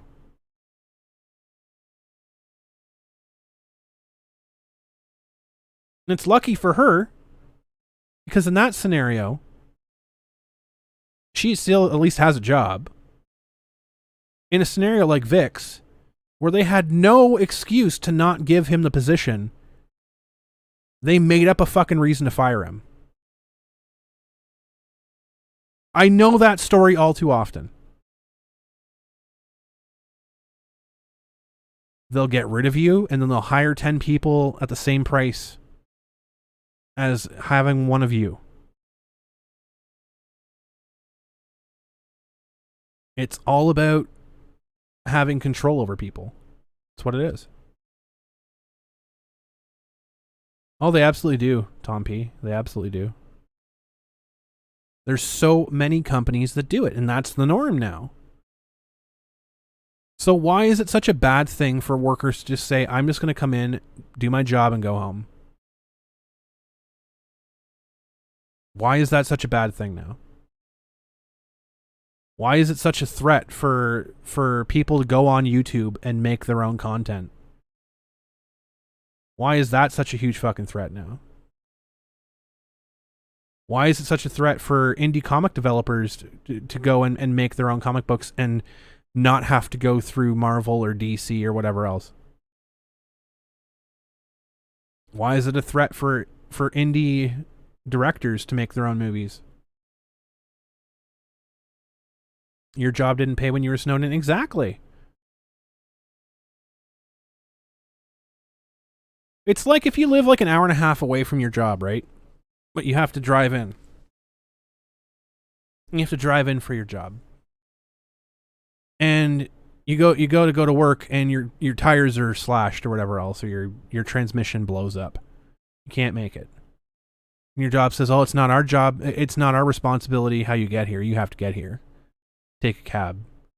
Or they schedule, or you don't have a car and they schedule you till 1 o'clock in the morning when they know that you take a bus. Oh, it's not our responsibility. You have to get here. You have to get home.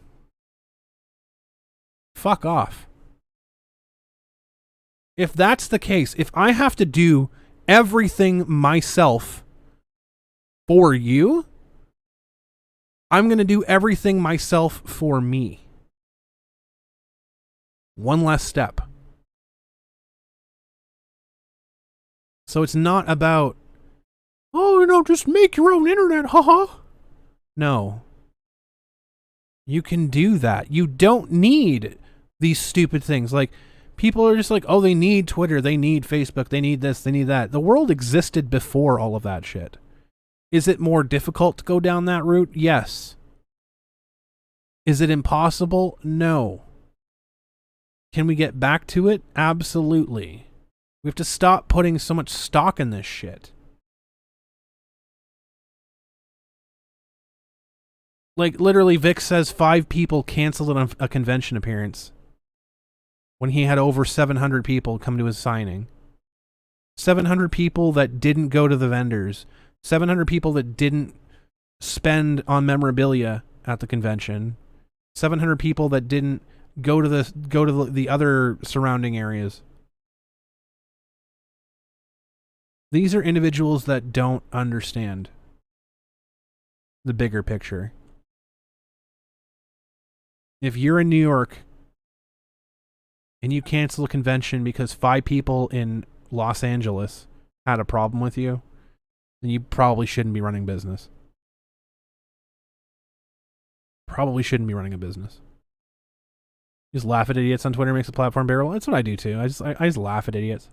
I just laugh at morons like that goofball that commented about the 4-course shirt saying, "Oh, you're making targeted content against people that had things happen to them." I had those things happen to me too, buddy. I'm not going to stop making baby clothing because it happened, though. You know? I'm not going to stop doing that because a bad thing happened. And honestly, if that's where your brain goes to when you look at something like this, get help. Seek assistance. Seek assistance. You remember the early days of BBS systems?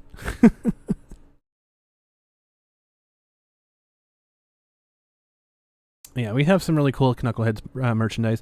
If you want to join the channel, so we actually have channel memberships now. We have channel memberships. Joining the very bare minimum will give you these emotes.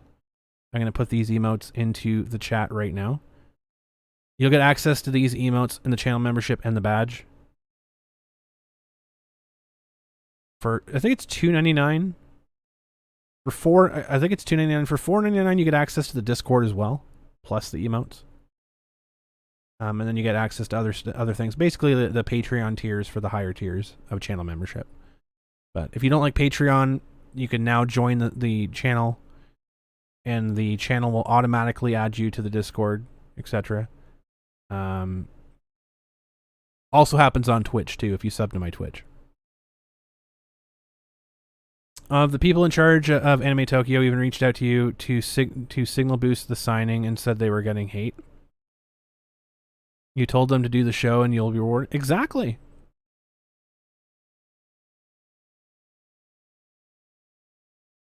I mean, shame on Anime Tokyo, honestly.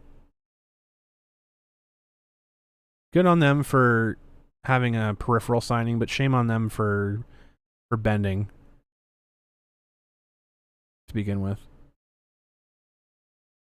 Shame on them for bending to begin with. These shoes are so fucking nice. I'm getting these shoes next week.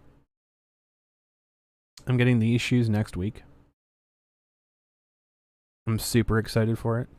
They got back to you after the event and said, thank you, you're right. Absolutely. Oh, not Anime Tokyo. Anime Tokyo was the good one, right? Anime Tokyo was the good one. What one am I thinking of? Star Trek one. Sorry, apologies to Anime Tokyo. No shame on you. You guys were fantastic. Star Trek dudes. Star Trek convention, shame on you. Shame on the Star Trek dudes.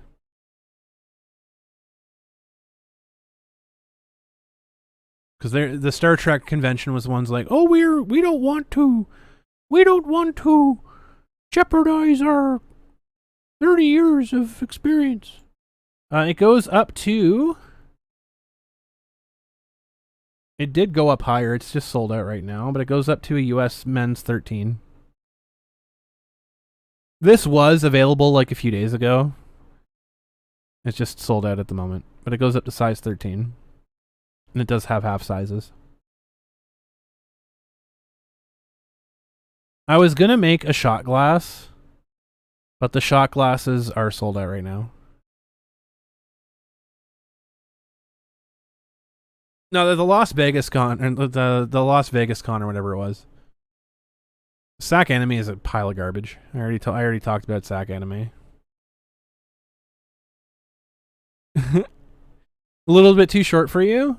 Let me see here. 1 second.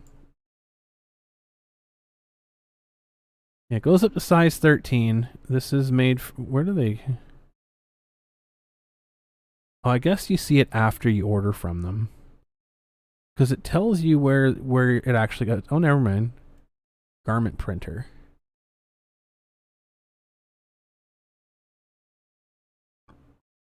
Oop. I don't know what the difference is between these two.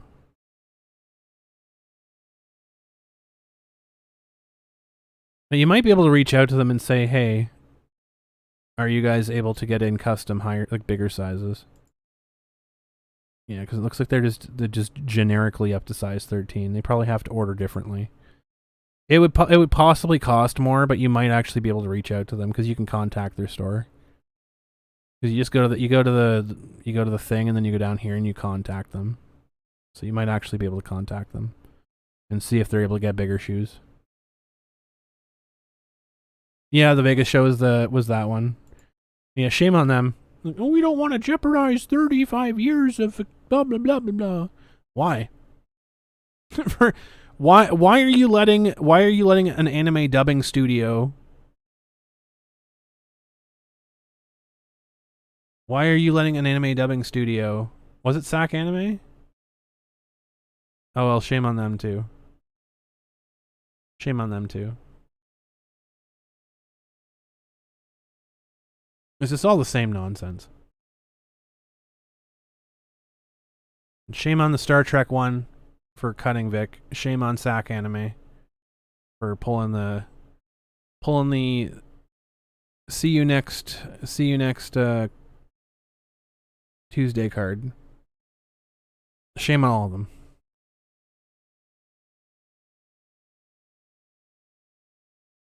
That's true. That's absolutely true, Stan.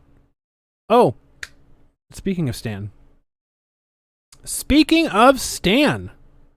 I wanted to talk a little bit about next week's show, the Mega Show. Mega Show! We have a really big show. Really big show. Coming up next week for Knuckleheads 52. This is just a Shill stream. This is just a Hangout and Shill stream. This is not officially a Knucklehead stream. I mean, it is, but it isn't. I don't really have a topic for today, so it's just kind of whatever.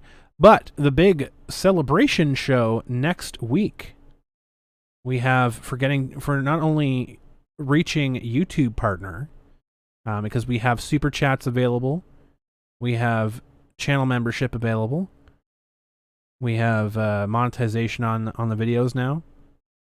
We did it, fam. We broke the barrier. We got the.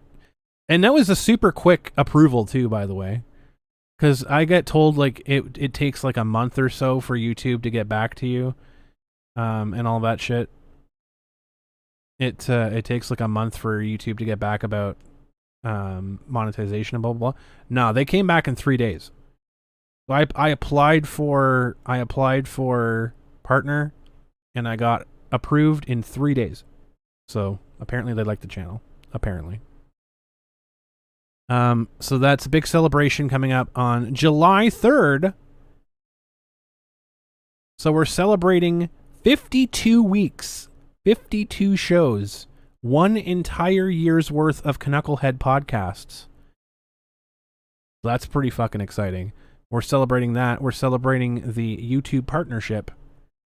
And we're going to have a bunch of people on. Stan Dahlin's going to join us. Toyman himself is going to be on the show with us. We're going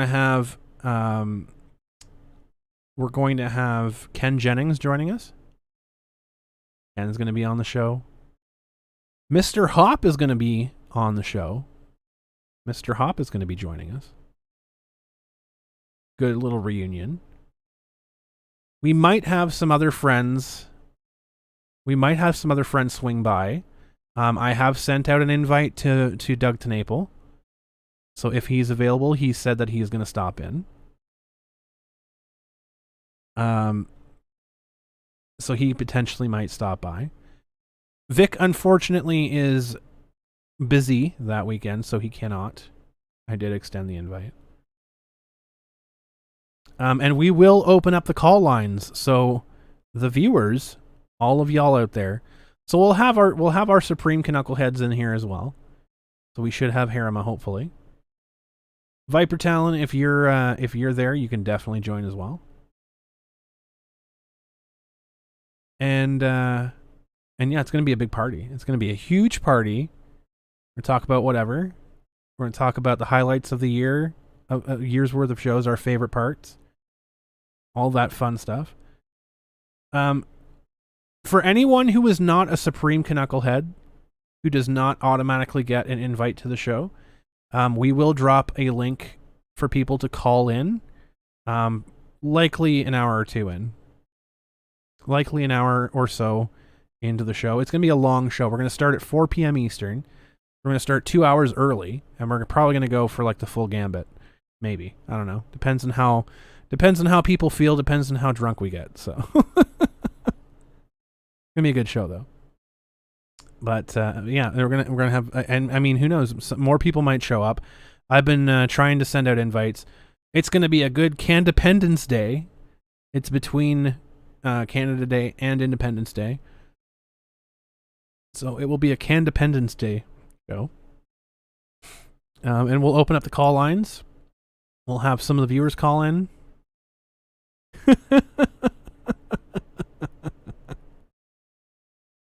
It's okay, Tom. You don't have to get drunk.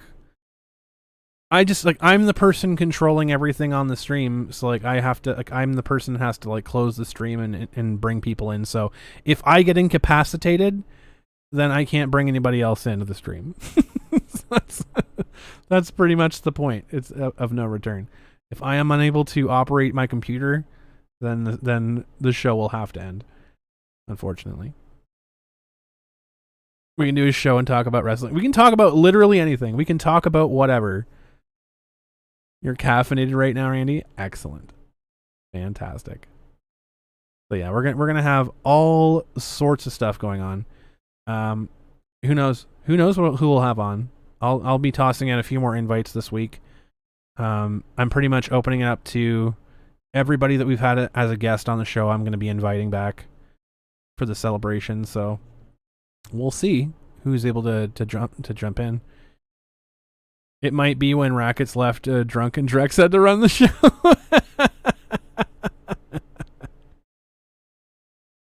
Oh my god, that is a potential. Yep, that is a potential. I did invite Drexel, by the way. Drexel's going to be at the Rackets household for the weekend, so I don't know if they're going to be available.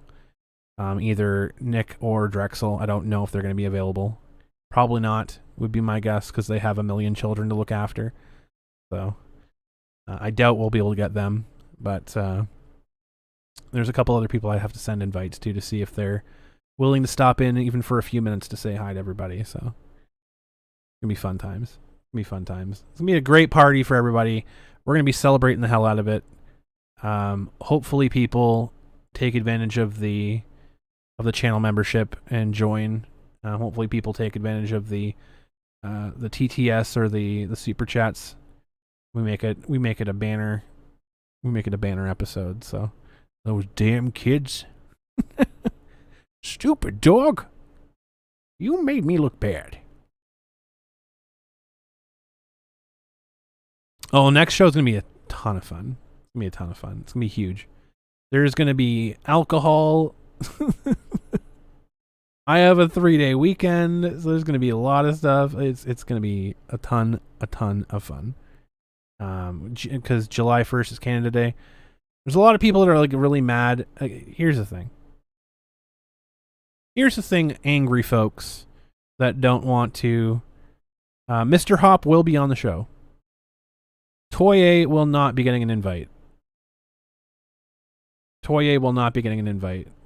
He broke the rule of the show of agreeing to a time and not showing up without canceling. So, unfortunately. That's the only rule I have on this show, is if you agree to be on the show, then show up. If you can't make it, let me know. That's okay. I will improvise, which I always do. We don't have a script on this show, so. No, Ron Hop will be on the show. Ron Toye will not. Because Ron Toye burned his bridge by scheduling himself on the show and promptly ghosting it. So, without properly canceling. There was another individual that did the same thing, which will not be getting an interview. He never appeared on the show, but he agreed to be on and never showed up. And then showed up on somebody else's show the same day. So, how's Mr. Hop doing? He's doing all right. He's adjusting. He's back home. He's out of the hospital now. He is adjusting. His wounds are all healed up. He should be getting a prosthetic pretty soon. But yeah, he's doing all right. He's mostly in one piece at this point. He's soon to have detachable pieces. Let's call those DLC. There he is. He's in the chat right now. Back in the toy box for that guy, exactly. What happened to Mr. Hop? He got injured. He got really badly injured. Unfortunately. This is why you don't walk around in the basement with no shoes. Lego leg. Lego lad. This is also why you should never wear Crocs as well. You're gonna be there live from Anime Midwest? Let's go, Irma. Let's go. Good stuff. I did invite both Sam and Quentin as well for next week. Now, they're going to be at a convention, so I don't know if they'll 100% be able to show up or in what capacity they'll be able to show up, but I did invite Quentin, Flynn, and Sam as well. So they're more than welcome to show up for the show next week. I don't know if they will because they're at a convention and they're going to be busy. So, but yeah, there you have it. So we'll see. Be Bionic Hop. That sounds like a superhero, like a rabbit superhero or something. Yeah, no problem, Andrea. No problem. But yeah, like again, if there's anybody out there that's even like if you support Quentin and you want to be on the show, we are going to open up the call lines about halfway into the second hour. So we'll have like an hour of us just chilling and chatting, and then after the first hour, about like maybe a little bit after the first hour, halfway through the second hour, we're going to be opening up the call lines for anybody that wants to call in and join the party. So I'm anticipating it's going to be a really big thing, so I'm going to have to like increase the amount of people I can have. I'm gonna have to increase the amount of people I can have on here, but that'll be fine. That'll be okay. Hop needs a machine gun leg. You can 3D print that Action Toys. You can do that. Well, speaking of Action Toys, if y'all have not already seen this, y'all should get yourself a copy of this. Contact Action Toys, and you can get yourself your very own Funimation casting couch. It holds things. There's a little hole right there. You can put cards in it. It almost actually holds my entire tarot deck, which is funny. But but you can get the Funimation casting couch. Your very own. Just contact Action Toys, and he'll give you the deets. He will give you the deets.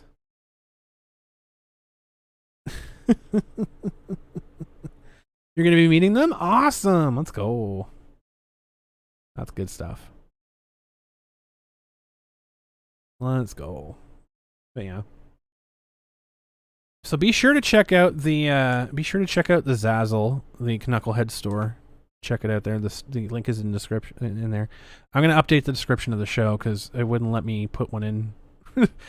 It's funny. Since I got partner, it changed the description thingy, so I have to like do it post stream, or I have to do it like after I create the stream. He voiced Gojira from Dynasty Warriors. That's super exciting. That's awesome. But yeah, go buy some cool Knuckleheads merchandise. Go rep it. Because it's pretty fucking cool stuff. I don't know if that zipper actually works or not. On the shoe. That's a really cool design though. Casting couch needs a huge dimple where Monica said when she auditioned. Jesus Christ. Jesus Christ. But oh my god. No, it's been funny because there's like so many lunatics out there. There's so many lunatics out there right now that are like right this second, by the way, are furiously masturbating over the report button. They are furiously beating off the report button right now. I can tell you. They're so fucking mad. I literally wasn't even going to have a show today. But there's like 2 or 3 people out there that are just so fucking blasted that I'm like, all right, you know what? I'm going to do it. I'm going to do it.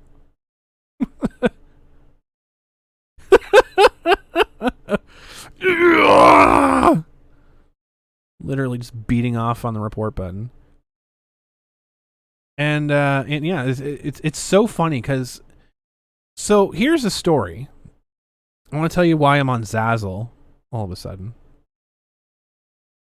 Because there's a group of very, very special people on Twitter that decided to mass report my Teespring account. Falsely, by the way, to false report my Teespring account. And this is why I'm on Zazzle now, not because of the reasons they claimed. So they claimed that it was taken down for targeted harassment, which is false. It is false. The Teespring account was terminated because of IP infringement, quote unquote. Because I infringed on Dr. Pepper and Reddit on their trademarks. That is, quote unquote, why the channel was terminated. Or why that Teespring was terminated. Because of an obscure rule that they don't even mention on their website. That they mention on their community fan club page. From back in 2020, I guess, when Teespring got really raked over the coals because they were selling Camp Auschwitz merchandise, and they were selling like pro-Trump merchandise and stuff like that.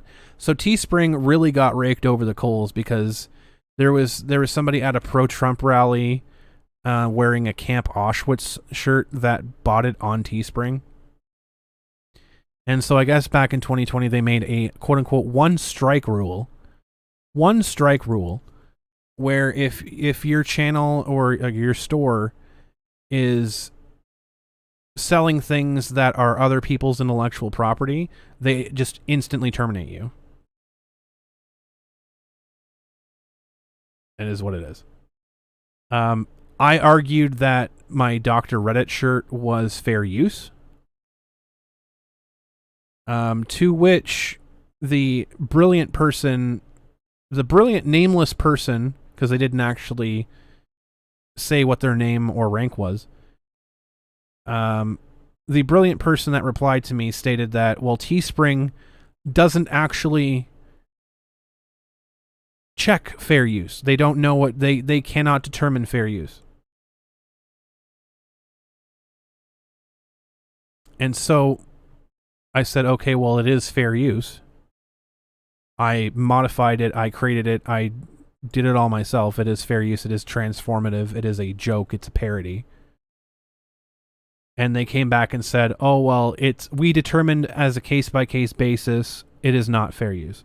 I'm like, but you just said that you don't determine...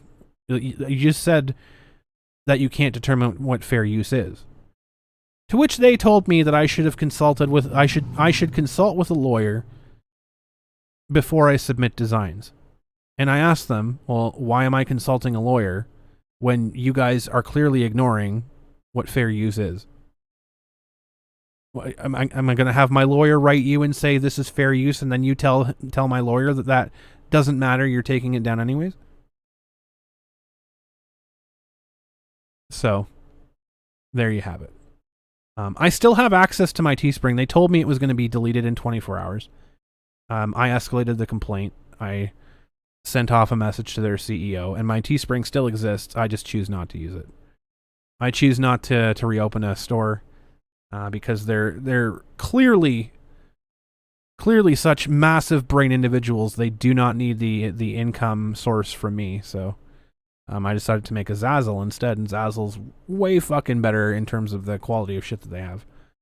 So yeah, there's a bunch of really brilliant individuals running around saying that they got my Teespring taken down because of targeted harassment. That is false.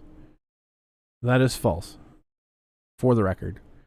And there's a bunch of individuals those same individuals, I say a bunch, I mean 3, that are running around begging people to flag my YouTube and flag my channel and flag my videos and flag this live stream.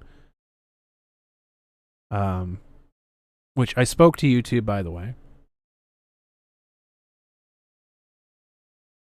And if there's no violation on a video that they can find, if there's nothing on a video when it gets flagged for review, if there's nothing on a video that is in violation, or at worst, it gets demonetized, that decision's final.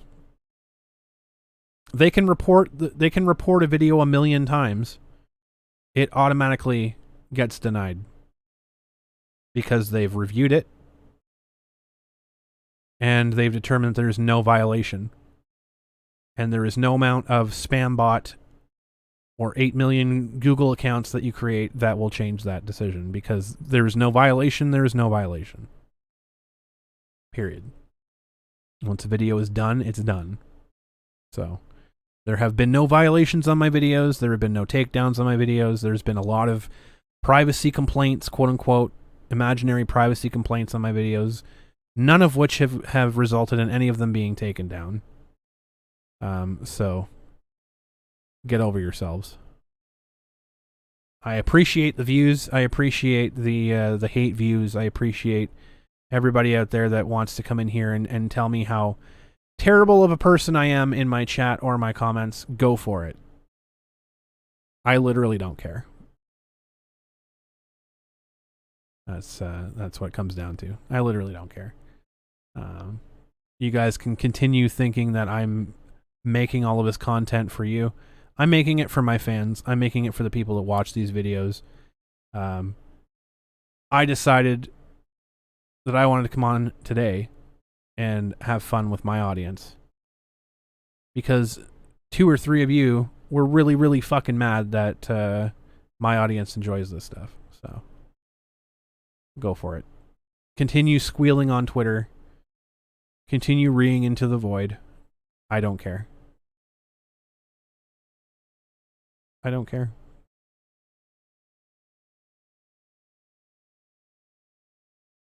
It was actually really funny because like I was like streaming last night. I was playing Smite last night for a few hours, and after I just like I got off, I checked my Twitter. I'm like, oh my god, there's like so many people losing their fucking minds. So many people losing their fucking minds about shit that apparently I'm doing. Apparently, I love how I can be posting on websites, and I can be saying all these different things on all these different websites when I actively have a controller in my hand and I'm actively playing a game that requires my 100% attention for 5 hours. Yes, totally me. Totally me. 100%.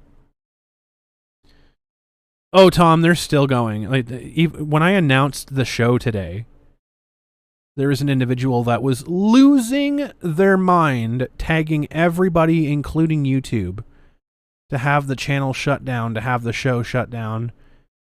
I mean, 2 hours in, we're still going, as far as I'm aware. Unless you guys are just, like, reading my brain and not actually watching the video. But, no, 2 hours, we're still going. But as far as I can tell, nothing doing. Which I anticipate more nothing happening. I anticipate a lot more nothing happening. What's my Smite name if it's all right, you know, add and play on Smite PC? Andrea, it's Crumbrion. It is my name on here. I play on Xbox. I am a dirty console player. I play on the Series X though, so it's like actually pretty much comparable to PC in terms of reaction. Knuckleheads forever! Knucklehead forever! Yeah, they're not getting rid of it. They're not getting rid of it. I mean, here's the funny part, right? Here's the fucking hilarious part. That these people fail to understand. You like the shoes, Viper Talon? Saturday the 3rd. I'll back you up. Drink away. Let's go. So yes, Viper Talon, stick around after the show too. We'll chat a little bit in the VIP lounge. Things that these people don't get, they don't quite wrap their head around, is that I don't need YouTube for this show. I don't need Twitch for this show. All I need is me. Right? All I need is me. I could go literally anywhere. I could literally record an MP3 and upload it to the internet. VIP lounge. Yeah, if you're a supreme Knucklehead, you get some pretty good fucking benefits, let me tell you. That's what these morons fail to understand. I don't need a channel. I mean, it helps. I don't need a channel to get out here and talk. Right? I'm putting the flip-flops on the stream because I think these are really cool too. These flip-flops are fucking pretty banging. Not gonna lie. I have, I think I have, so I have the trading cards, like the playing cards coming. I have the flip-flops. I have the shoes. The shoes should be coming next week.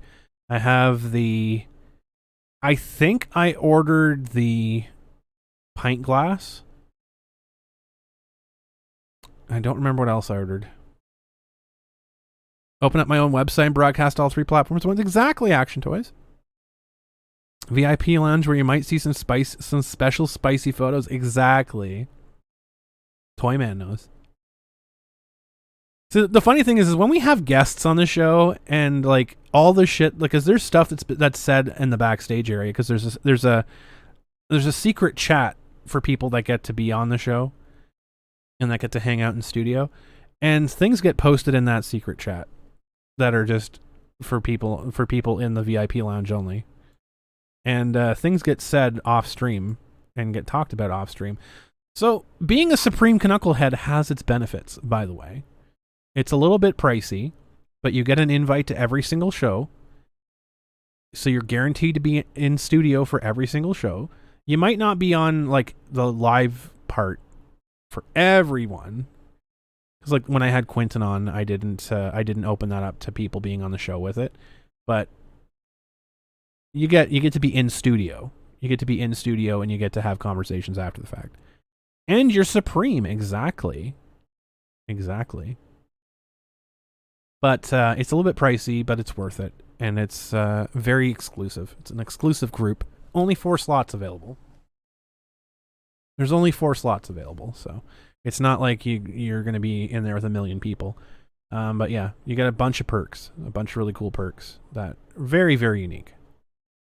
So check out the Patreon. Check out the Zazzle store if you want to buy some merchandise. And again, the merchandise can be a little bit pricey. But this is about the price that you'd pay for stuff for like this memorabilia, this collectible stuff at a convention. So give it or take. Best part, you get to support the show and me. Exactly. You get to support the show and Crumb. Just created a Twitter to send me a follow. Thank you so much, Catnip Dave. Appreciate it. Really appreciate that. Imagine wearing these Knuckleheads sandals. This just looks so freaking good. It just looks so freaking good. What size do these go up to? Okay, they go up to 13s as well. You can get Knucklehead socks now. The fleece blanket. You get the cozy. What the hell did I buy? I bought this. I bought this one. I know I bought a beer cozy. Bought these. I bought that. Oh, I bought the flask too. I did buy a flask. Because that thing is fucking heat. I kind of want a puck though. Not gonna lie. I kind of want an official hockey puck. You know what they say about men with big feet? Clowns. Honk. That's what they say. That's what they say about... Where's that with women with big feet? They say honk. I don't know. Jury's out on that one. Wait, Naren. I put my life insanity in your hands.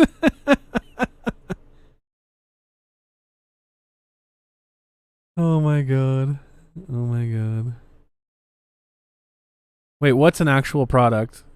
Sanity? I don't know if I can sell that legally. They say re. Re. You're my first Patreon pledge. I am proud of that, Harima. Thank you so much. I hope that it's been serving you well. Do you have a Discord, by the way? Because I don't think you're in the Discord. And you should be. You should be in the Discord. Yeah, $5 a month, by the way, folks. $5 either through Twitch subscription, either YouTube channel joining membership, or Patreon $5 membership gets you access to the Patreon. Gets you access to the Discord, by the way. Not a very big Discord, but it's a good Discord and it's mine, so I appreciate it. And I appreciate everybody in there. Drexel's in that Discord too. So y'all get to chat with Drexel.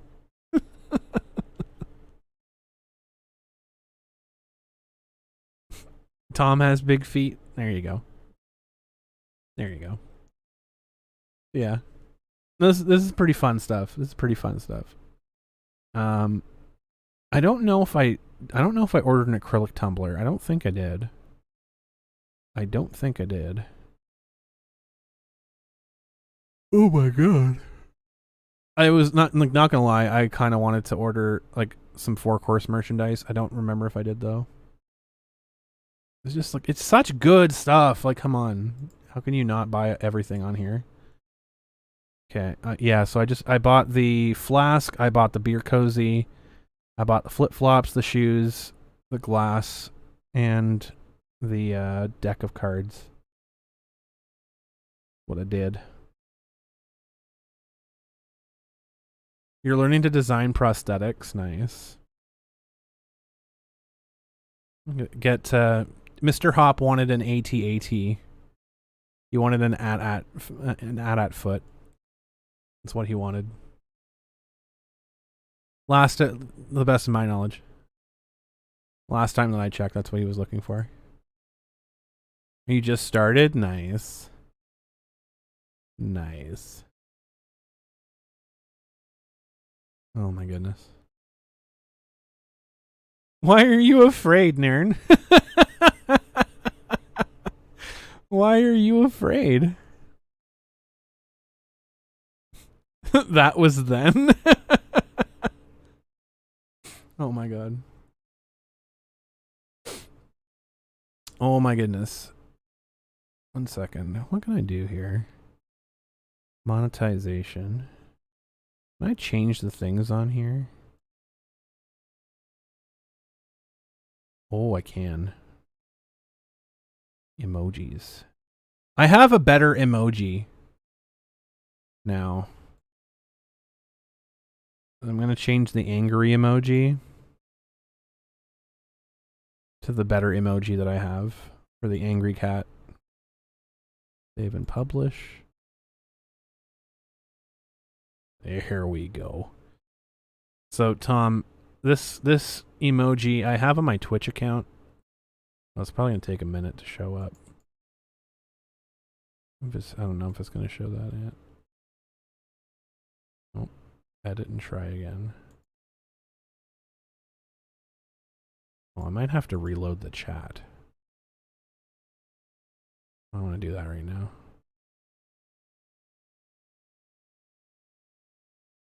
Wait. How do I do angry? I'm boomering this already. I just changed it. Oh, there you go. Angry. Angry. No.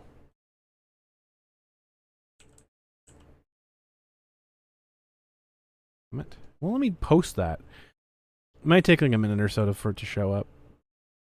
Boomer! Yeah, it's the old angry one. I'll show you the picture of the new angry emoji, though.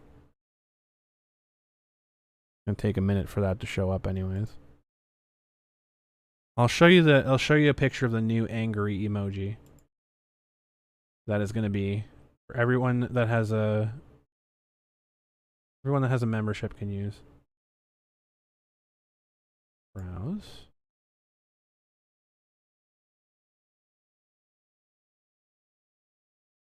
Oh god. There it is.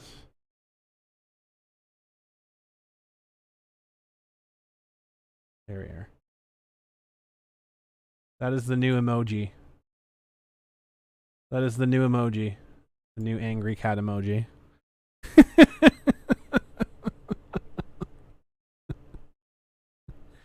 You've got mail. There you go. So that if you join the YouTube join button thingy, YouTube membership, you too can use this amazing angry emoji everywhere.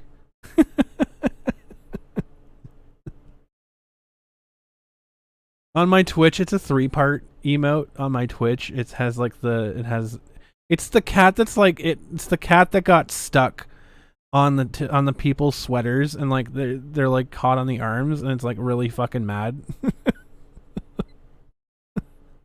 So I have its 2 paws as the 3-part emoji.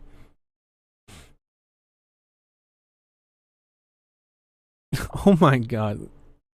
In that video game, Noon. Oh my goodness. As Crumbrion would say. Come on, man. What did I miss up here? Oh, thought they were open. Nern's afraid of the creeper crunch. Oh no. Watch it with the cat talk. There's an angry cat on the screen right now. There's a little angry cat emoji on the screen. Watch. Make it real big.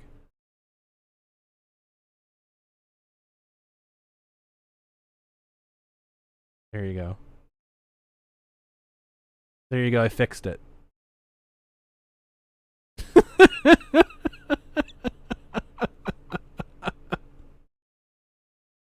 I fixed the stream. Now I can go back to like not having to wear makeup and do my hair. Have this cat up the whole time.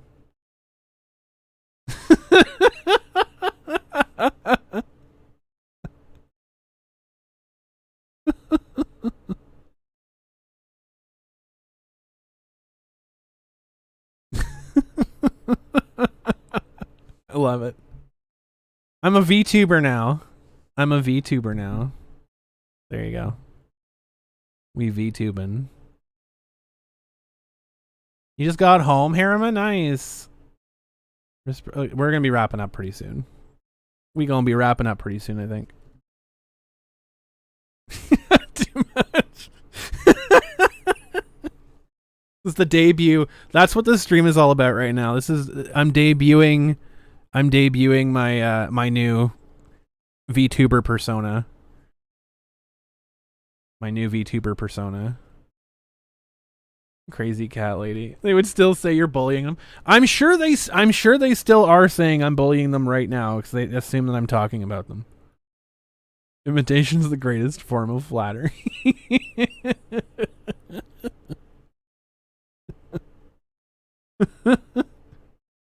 Oh my god. I need to like screen cap this and put it out there on Twitter. This is my new VTube avatar.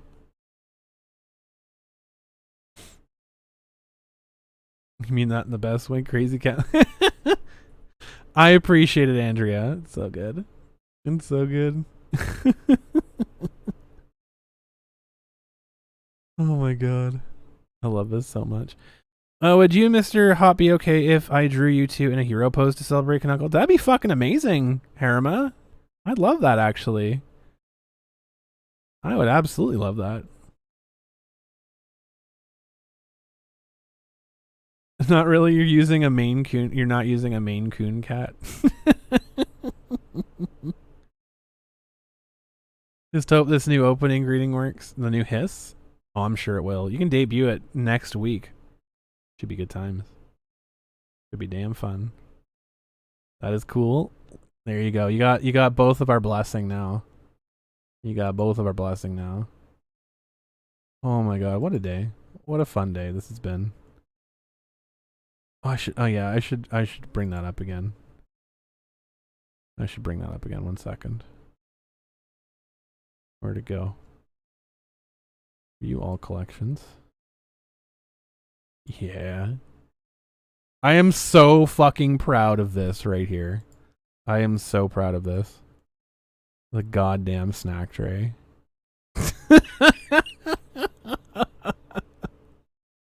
It is fantastic merch. It is fantastic merch. I'm like loving this snack tray. You know you'd get punched in the mouth if you do this, but the Ragnarok night we did a portrait of Scary Kitty.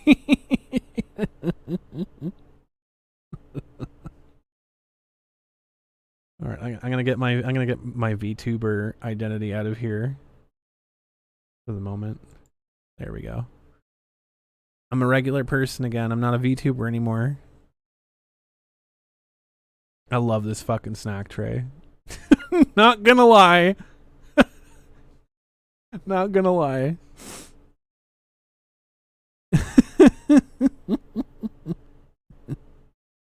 Oh my god, what a fun stream. Like honestly, like thank you folks so much for like literally hanging out every week with me. Even like through the boring ass times when I have like nothing to talk about. And when we're just talking about random shit. You know, guys, I know y'all have to just deal with me because all I ever do is just bitch about everything, right? That's what I do. That's what this show is. Literally, I'm literally Keemstar. I just come on here and complain about everything. That's what this show is 100%, right?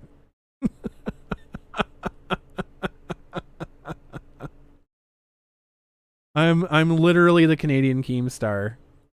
I don't know if that's an insult or a compliment, but hey, I'll take it. Keemstar wannabe, right? Drama alert, gamers.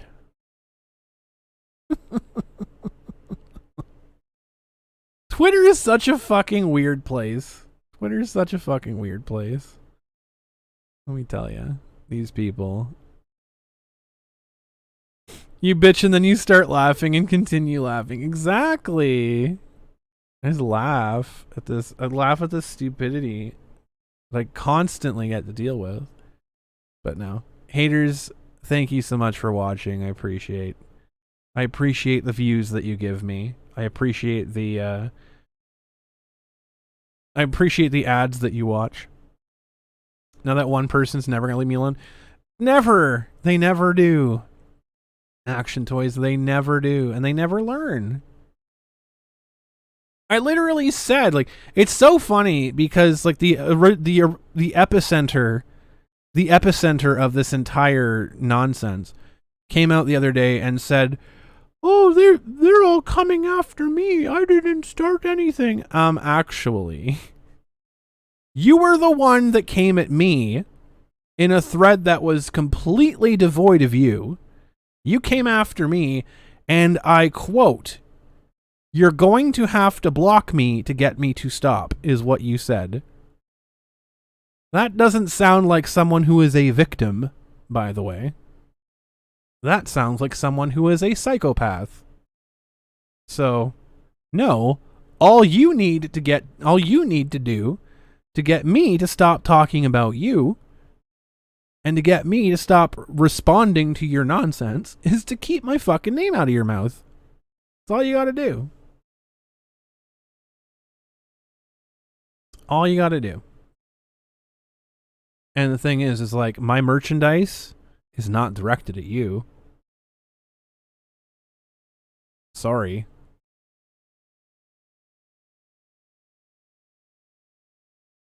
My merchandise is directed for my audience. It is created for my audience. It is created as a meme, as a joke, as an inside joke, as a talking point piece. It is not directed for you, at you, or intended to be for you or near you. So, if you want to buy a cup and cry into it, that is your choice. I would appreciate the support. But I am not purchasing one for you and sending it to you. Sorry, you're not getting one from me. Someone who puts too much salt in their greasy french fries. Hey, I love salty fries, okay? I love salty fries. My sodium intake is perfectly balanced right now. Perfectly balanced. Someone who lives with his two aunts. Well, that person... here's something hilarious, right? Here's something hilarious. Remember when I was talking about Emily Planter? Remember when I was talking about... remember when I was talking about that little manlet? Little literal who? And I showed the picture of the Goomba from the Super Mario movie. Jokingly saying, like, this is Emily Planter. Jokingly saying that. Yeah, my two aunts thought that was him. My two aunts thought that was about him. And cried into his protective cup. That I compared him to a monster. No. I was not talking about you.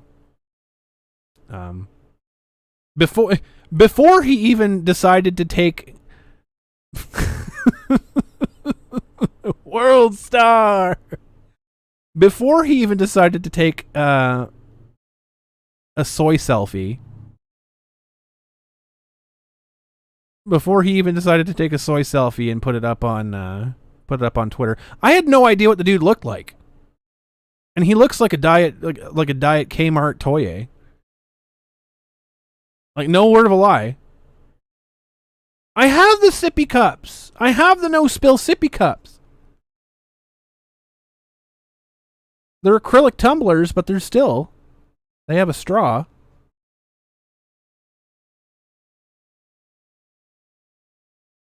There you go. No spill. Perfect. Perfect. You might poke an eye out, though. You might need to wear an eye patch. You might need to wear an eye patch. Hello, Bat Goat. Yeah, like, no word of a lie. The guy looks like a Diet Kmart version of Ron Toye. And that's me being nice. That's me being nice. Merch is for the fans. Exactly. Exactly. I had no idea what the dude looked like. I had no fucking clue what the dude looked like. I've literally not even looked anything up about him. I don't care about him. People send me things for me to laugh at. And I laugh at them regularly. You're cold. I'm actually very warm right now. I'm actually dying of heat right now. But no, he sippy cup for all the soy. Exactly. You can put anything in here. You can put soy milk in here if you want to. Sorry, not sorry, Tom. No, I had no idea what the guy looks like. I had no idea what the dude, whatever. And he is claiming so hard to have a condition. Now, let me tell you something, folks.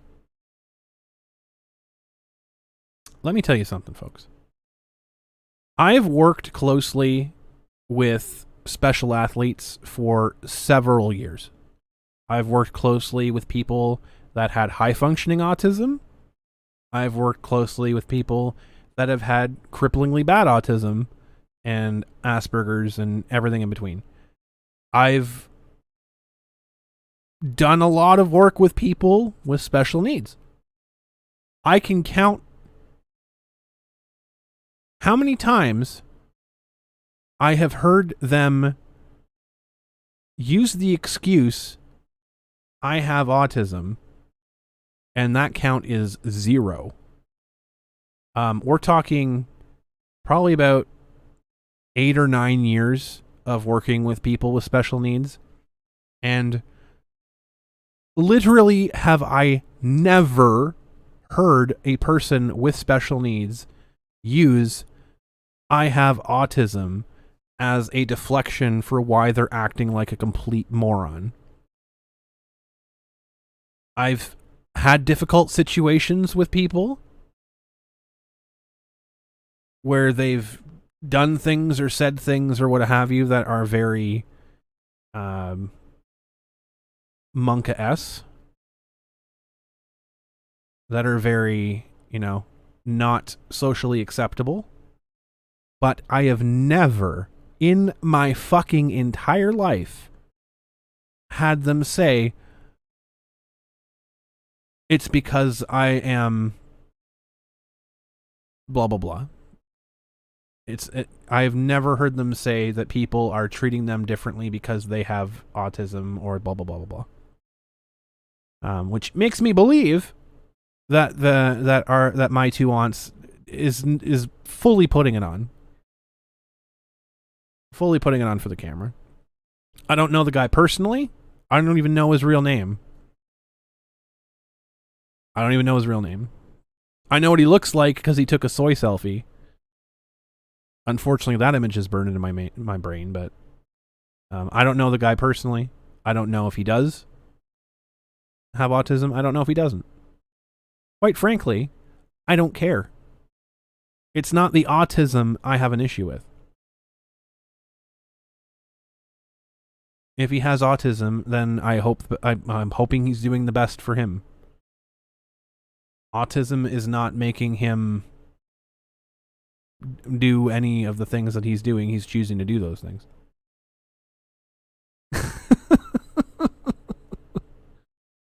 I don't have a problem at all with that. I have a problem with a person. I don't have a problem with a condition.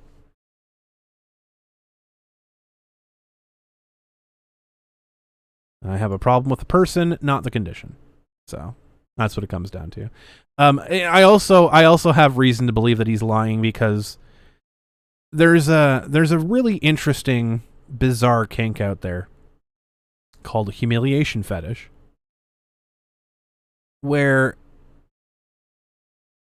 usually guys will pay women to degrade them and insult them and be mean to them and assault them and attack them because they get off by feeling humiliated. Now, what does this have to do with anything? Well, there was an exchange. I think he deleted the tweet too, but there was an exchange where I jokingly, not even knowing that he apparently lives under the direct care of 2 aunts, which is bizarre, but I mean, more power to him. I jokingly said that the only attention that he gets, I jokingly said that yes, of course he has time for me, because this is the only female attention that he gets outside of his own family members. To which he replied, he usually when he gets this kind of conversation from a woman, it usually comes with a bill, alluding to the fact that he actually pays women to degrade him. That was in a tweet. That wasn't me. So, leads me to believe, logically, that this person does not have a condition. That this person is actually just a jackass that likes to get humiliated. So, I mean, I guess you're welcome for the free content. I'll send you my invoice. I don't know. I bet he thought it was super fucking witty too. Absolutely. Absolutely. So. It's like... Oh, and bonus points. Turns out that my 2 aunts is the same dude that was posting about how that umbrella guy was planning on killing him. Apparently. He's the same guy that thought that umbrella guy was literally hiring assassins to go out and murder him. So, take that for what you will. I mean, we're talking about sanity here, so take that for what you will. But, you know, I'm just the bully for pointing out obvious things for people that are lying and trying to spin narratives, but you know, pointing out facts and obvious things is an attack, I guess. It's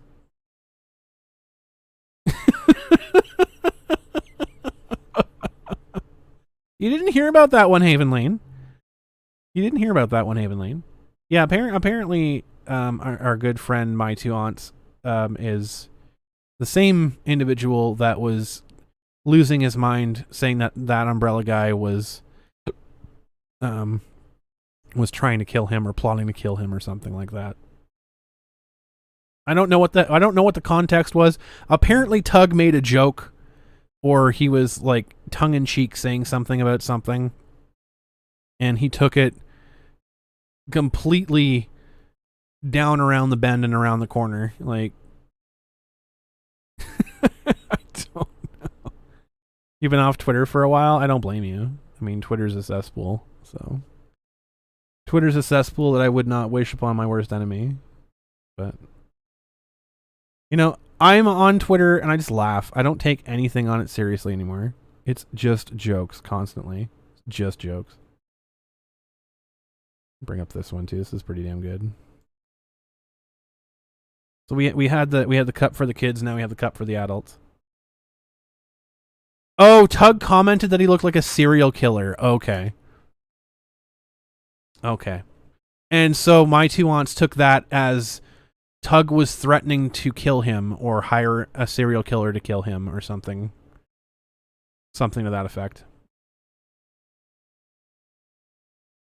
I was wondering why the frisbee kept getting bigger and bigger, but then it hit me.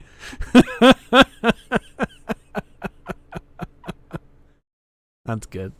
I like that. Wanted by Interpol, International Cybercriminal Tug. Exactly. Someone needs to take away the internet privileges. Like, seriously though. It's like that. It's like that individual that got arrested in Canada for having an illegal sidearm. This person's a lunatic, by the way, certified lunatic, by the way. Tried to sue a spa for not giving her or refusing service to give her a bikini wax or a Brazilian because she lacked the hardware to give a Brazilian to. Because this person was a transgender woman that has not had an operation yet and went into a spa and demanded to get a Brazilian, which you need certain parts to have a Brazilian wax, and then tried to claim a civil rights thing or whatever else, a breach of human rights against it, and then the court struck it down.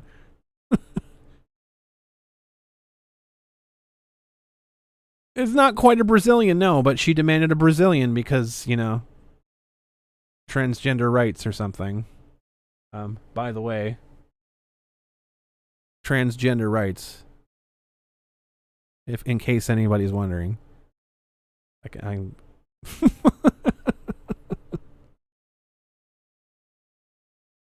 So that person got slapped down by the Supreme Court. I think it was the Supreme Court of Canada said, no, you don't actually have a case here.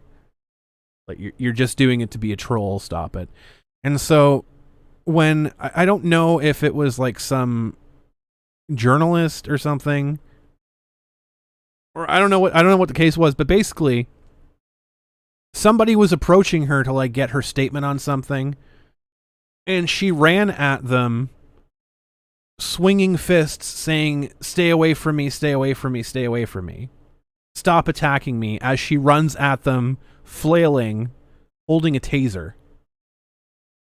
And she got arrested for illegally owning a taser.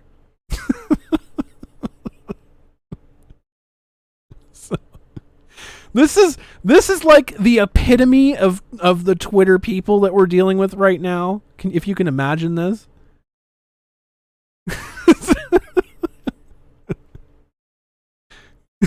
Like, imagine having somebody like screaming at you to get away from them while they're wielding a taser, while they're wielding an illegal sidearm, and running towards you while they're doing it. I'm just gonna kick the air, and I'm gonna close my eyes, and if you get hit, it's your own fault.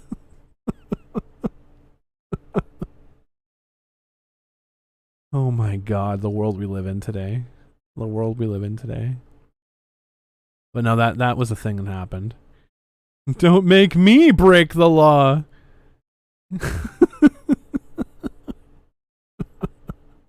It's just akin to that tweet that I saw. Someone sent me a screen cap, and I see someone talking, and it's like, "Oh, all of these people, you better watch what you say if you don't want me to do something that you're going to regret." And then they go protected, and then they start calling people out. Well, they started calling people out. They said, "I don't want these people to talk about me anymore, but if you want to talk to me, my DMs are open." Look, you keep using the word harassment. I don't think it means what you think it means. You can't invite someone to talk to you and then call it harassment when they talk to you. You can't do that. That kind of defeats it. That kind of defeats the purpose. And then go protected, and then change your bio to take a shot at the people that you went to protect yourself against.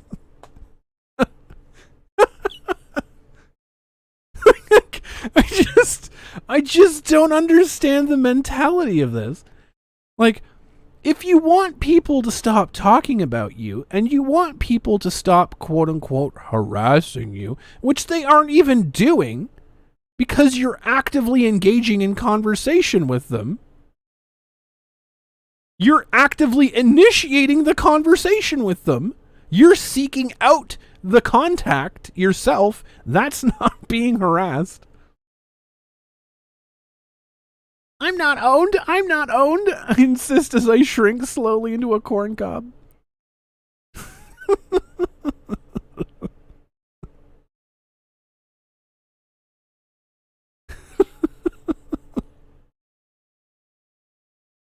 Like, I don't get this mentality of like, I'm gonna run out and punch everybody, and then when people look at me bad, I'm going to roll over and cry.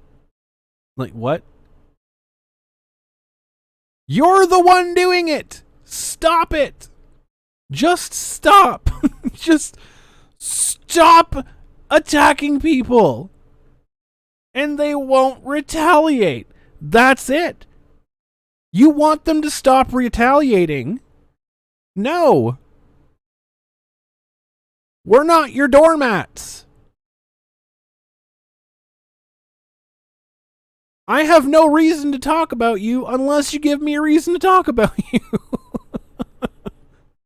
That's what it is. I really don't.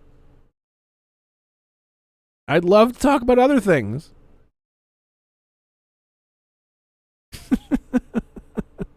I would love to talk about other things. Get back here. When I call you, you better fucking answer. You better answer your phone.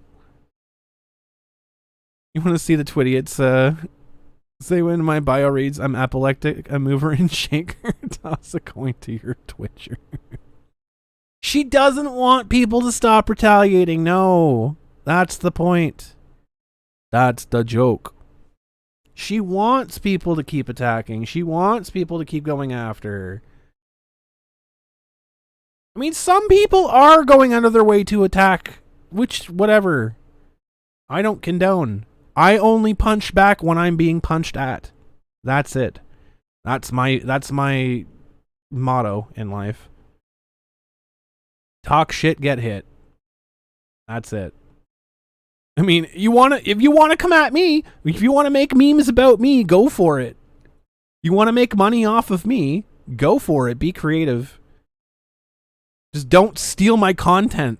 That's all I ask. Don't lift and paste my content. At least make something funny out of it. Like, Jesus Christ. Victimhood mentality, exactly. Like, good Lord. You're so fucking mad over a clown nose.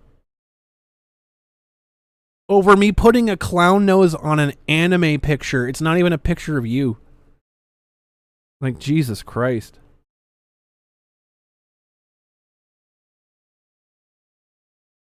If you were any softer, you'd be water. Good Lord. Spoken like someone is a thing for Creeper Crunch. All it does, like, it's these individuals that, like, I talked about this. It's so funny too, because they flagged my show where I talked about narcissism, and it got demonetized briefly, and then YouTube restored the monetization to it. I didn't even ask them to. But they did. It's that narcissism that they need to have people talking about them, right? There's the one side of it where they think that they want everyone to think that they're the best thing, and they are the best thing, and then there's the flip side of it where they think they're the worst, and they want to be known as the absolute worst. And that's what we're seeing. Like, literally no claim to anything. You want to attack my baby clothing? You want to attack me putting "Don't Clowny Around" on baby clothing? A literal rainbow image with a clown nose? That's perfect for children? You want to attack me for putting that on children's clothing? Because something bad happened to you? It happened to me. checkmate, I guess. It happened to me too. Do I go into Walmart and rip down all the baby displays because I had something bad happen to me? No.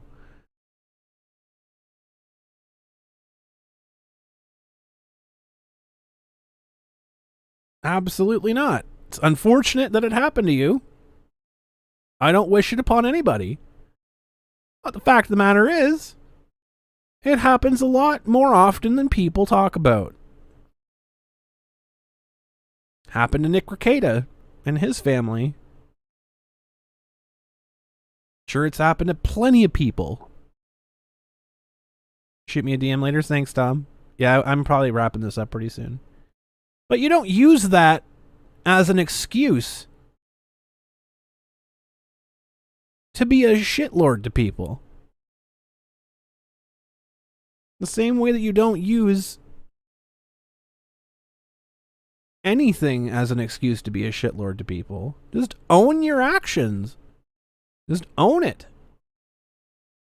I'm not out here pretending to be the nicest person in the world. I'm not Mrs. fucking Rogers here. And I like to think the people enjoy that fact about me, that I am Mr. 100% all the time.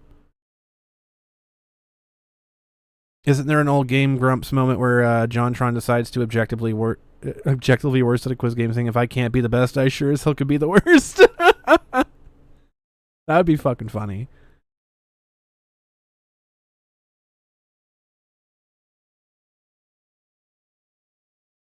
So, I mean, just own it. Yeah, if you Google their names, their only claims to fame is to trying to take you down. Exactly. 100%. That's all people will ever see when they look up these individuals. And that's the legacy they want to leave behind. They want to be recognized as the fucking crackhead that went into Tim Hortons and was not allowed to use the bathroom because they always go in the bathroom to do drugs.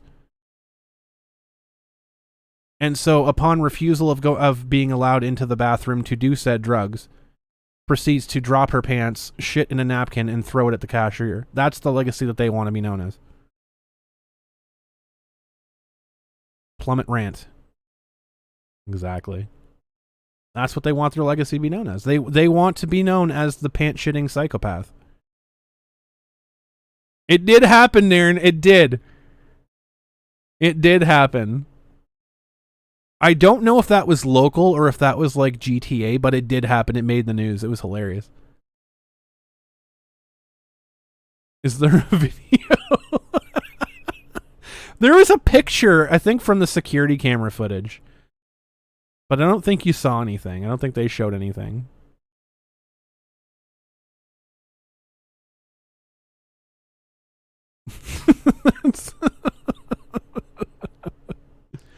Well, that's Canada for you. Florida man rules them all.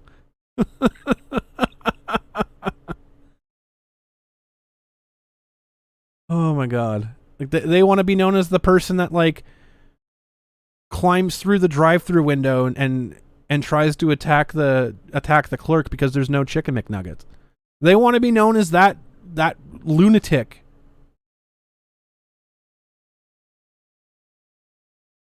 Who does nothing but attack people and do really weird shit.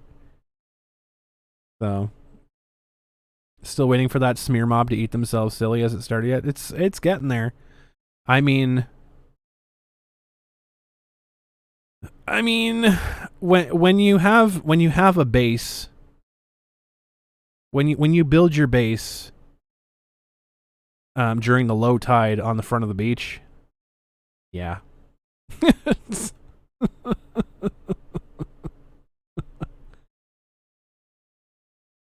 When you build your base during low tide at the base of the beach, you're just asking for it at that point.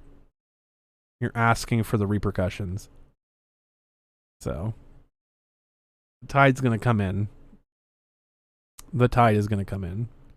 And I don't suspect we're going to see anything different, except things get escalated and escalated and escalated, because that's usually how these things go, until someone gets their mouth slapped off.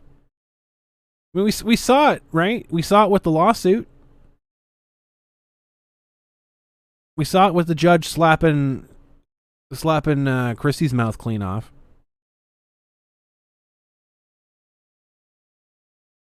They're delusional. Their biggest claim is, oh, the judge didn't read anything. The judge didn't listen to her. The judge said he read everything. The judge acknowledged, he even paraphrased back to her. And they're saying he didn't read anything. They're literally rejecting reality and substituting their own.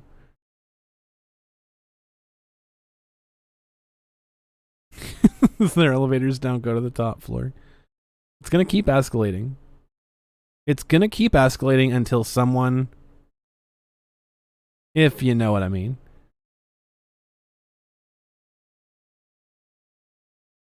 They also said he didn't look at so good. He did. I mean, just because the evidence that you show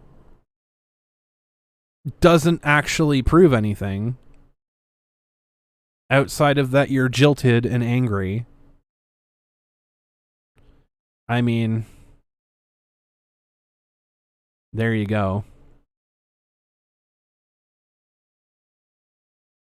Because people don't believe the evidence that you had. Like, I'm sorry, you can't just like write your ID with crayon on a piece of paper and then get mad when people don't take it as proper ID. You can't just walk into a bar with a fucking piece of paper with crayon on it saying that I am 18.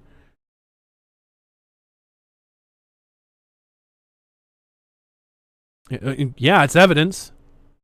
Does it prove anything? Nope. Sorry. Not convincing evidence. Exactly. The judge even said if Quentin did something wrong, did something illegal, let the proper authorities handle it. Like, good grief. What did you miss? Oh, nothing. We've just been chilling, Milo. I've been showing off some of the merchandise on the show. As long as you got a voucher. Wait, so my ID isn't valid. Oh my god, you guys are too much. All right, I'm gonna wrap this up. Because, not gonna lie, I kind of want some food. So, you saw people saying that there wasn't enough time to prepare. There wasn't enough time to prepare. She had like months of ramping up attacks. Jesus Jones. But thank you guys so much for hanging out in this little hangout / chill and chill stream. We're going to be back next week with a massive show. We've invited a whole bunch of people. Hopefully they can all make it. I'm guaranteed we're going to have Stan, hopefully. We'll have Ken Jennings. Mr. Hop's going to join us. Hopefully we'll have Samantha. We'll have Quentin. Hopefully we'll have Doug Tenaple. Invite a whole bunch of people. And then we'll have you on the show as well. We'll have you. Much love, everybody. And as always, keep your stick on the ice. Bye-bye.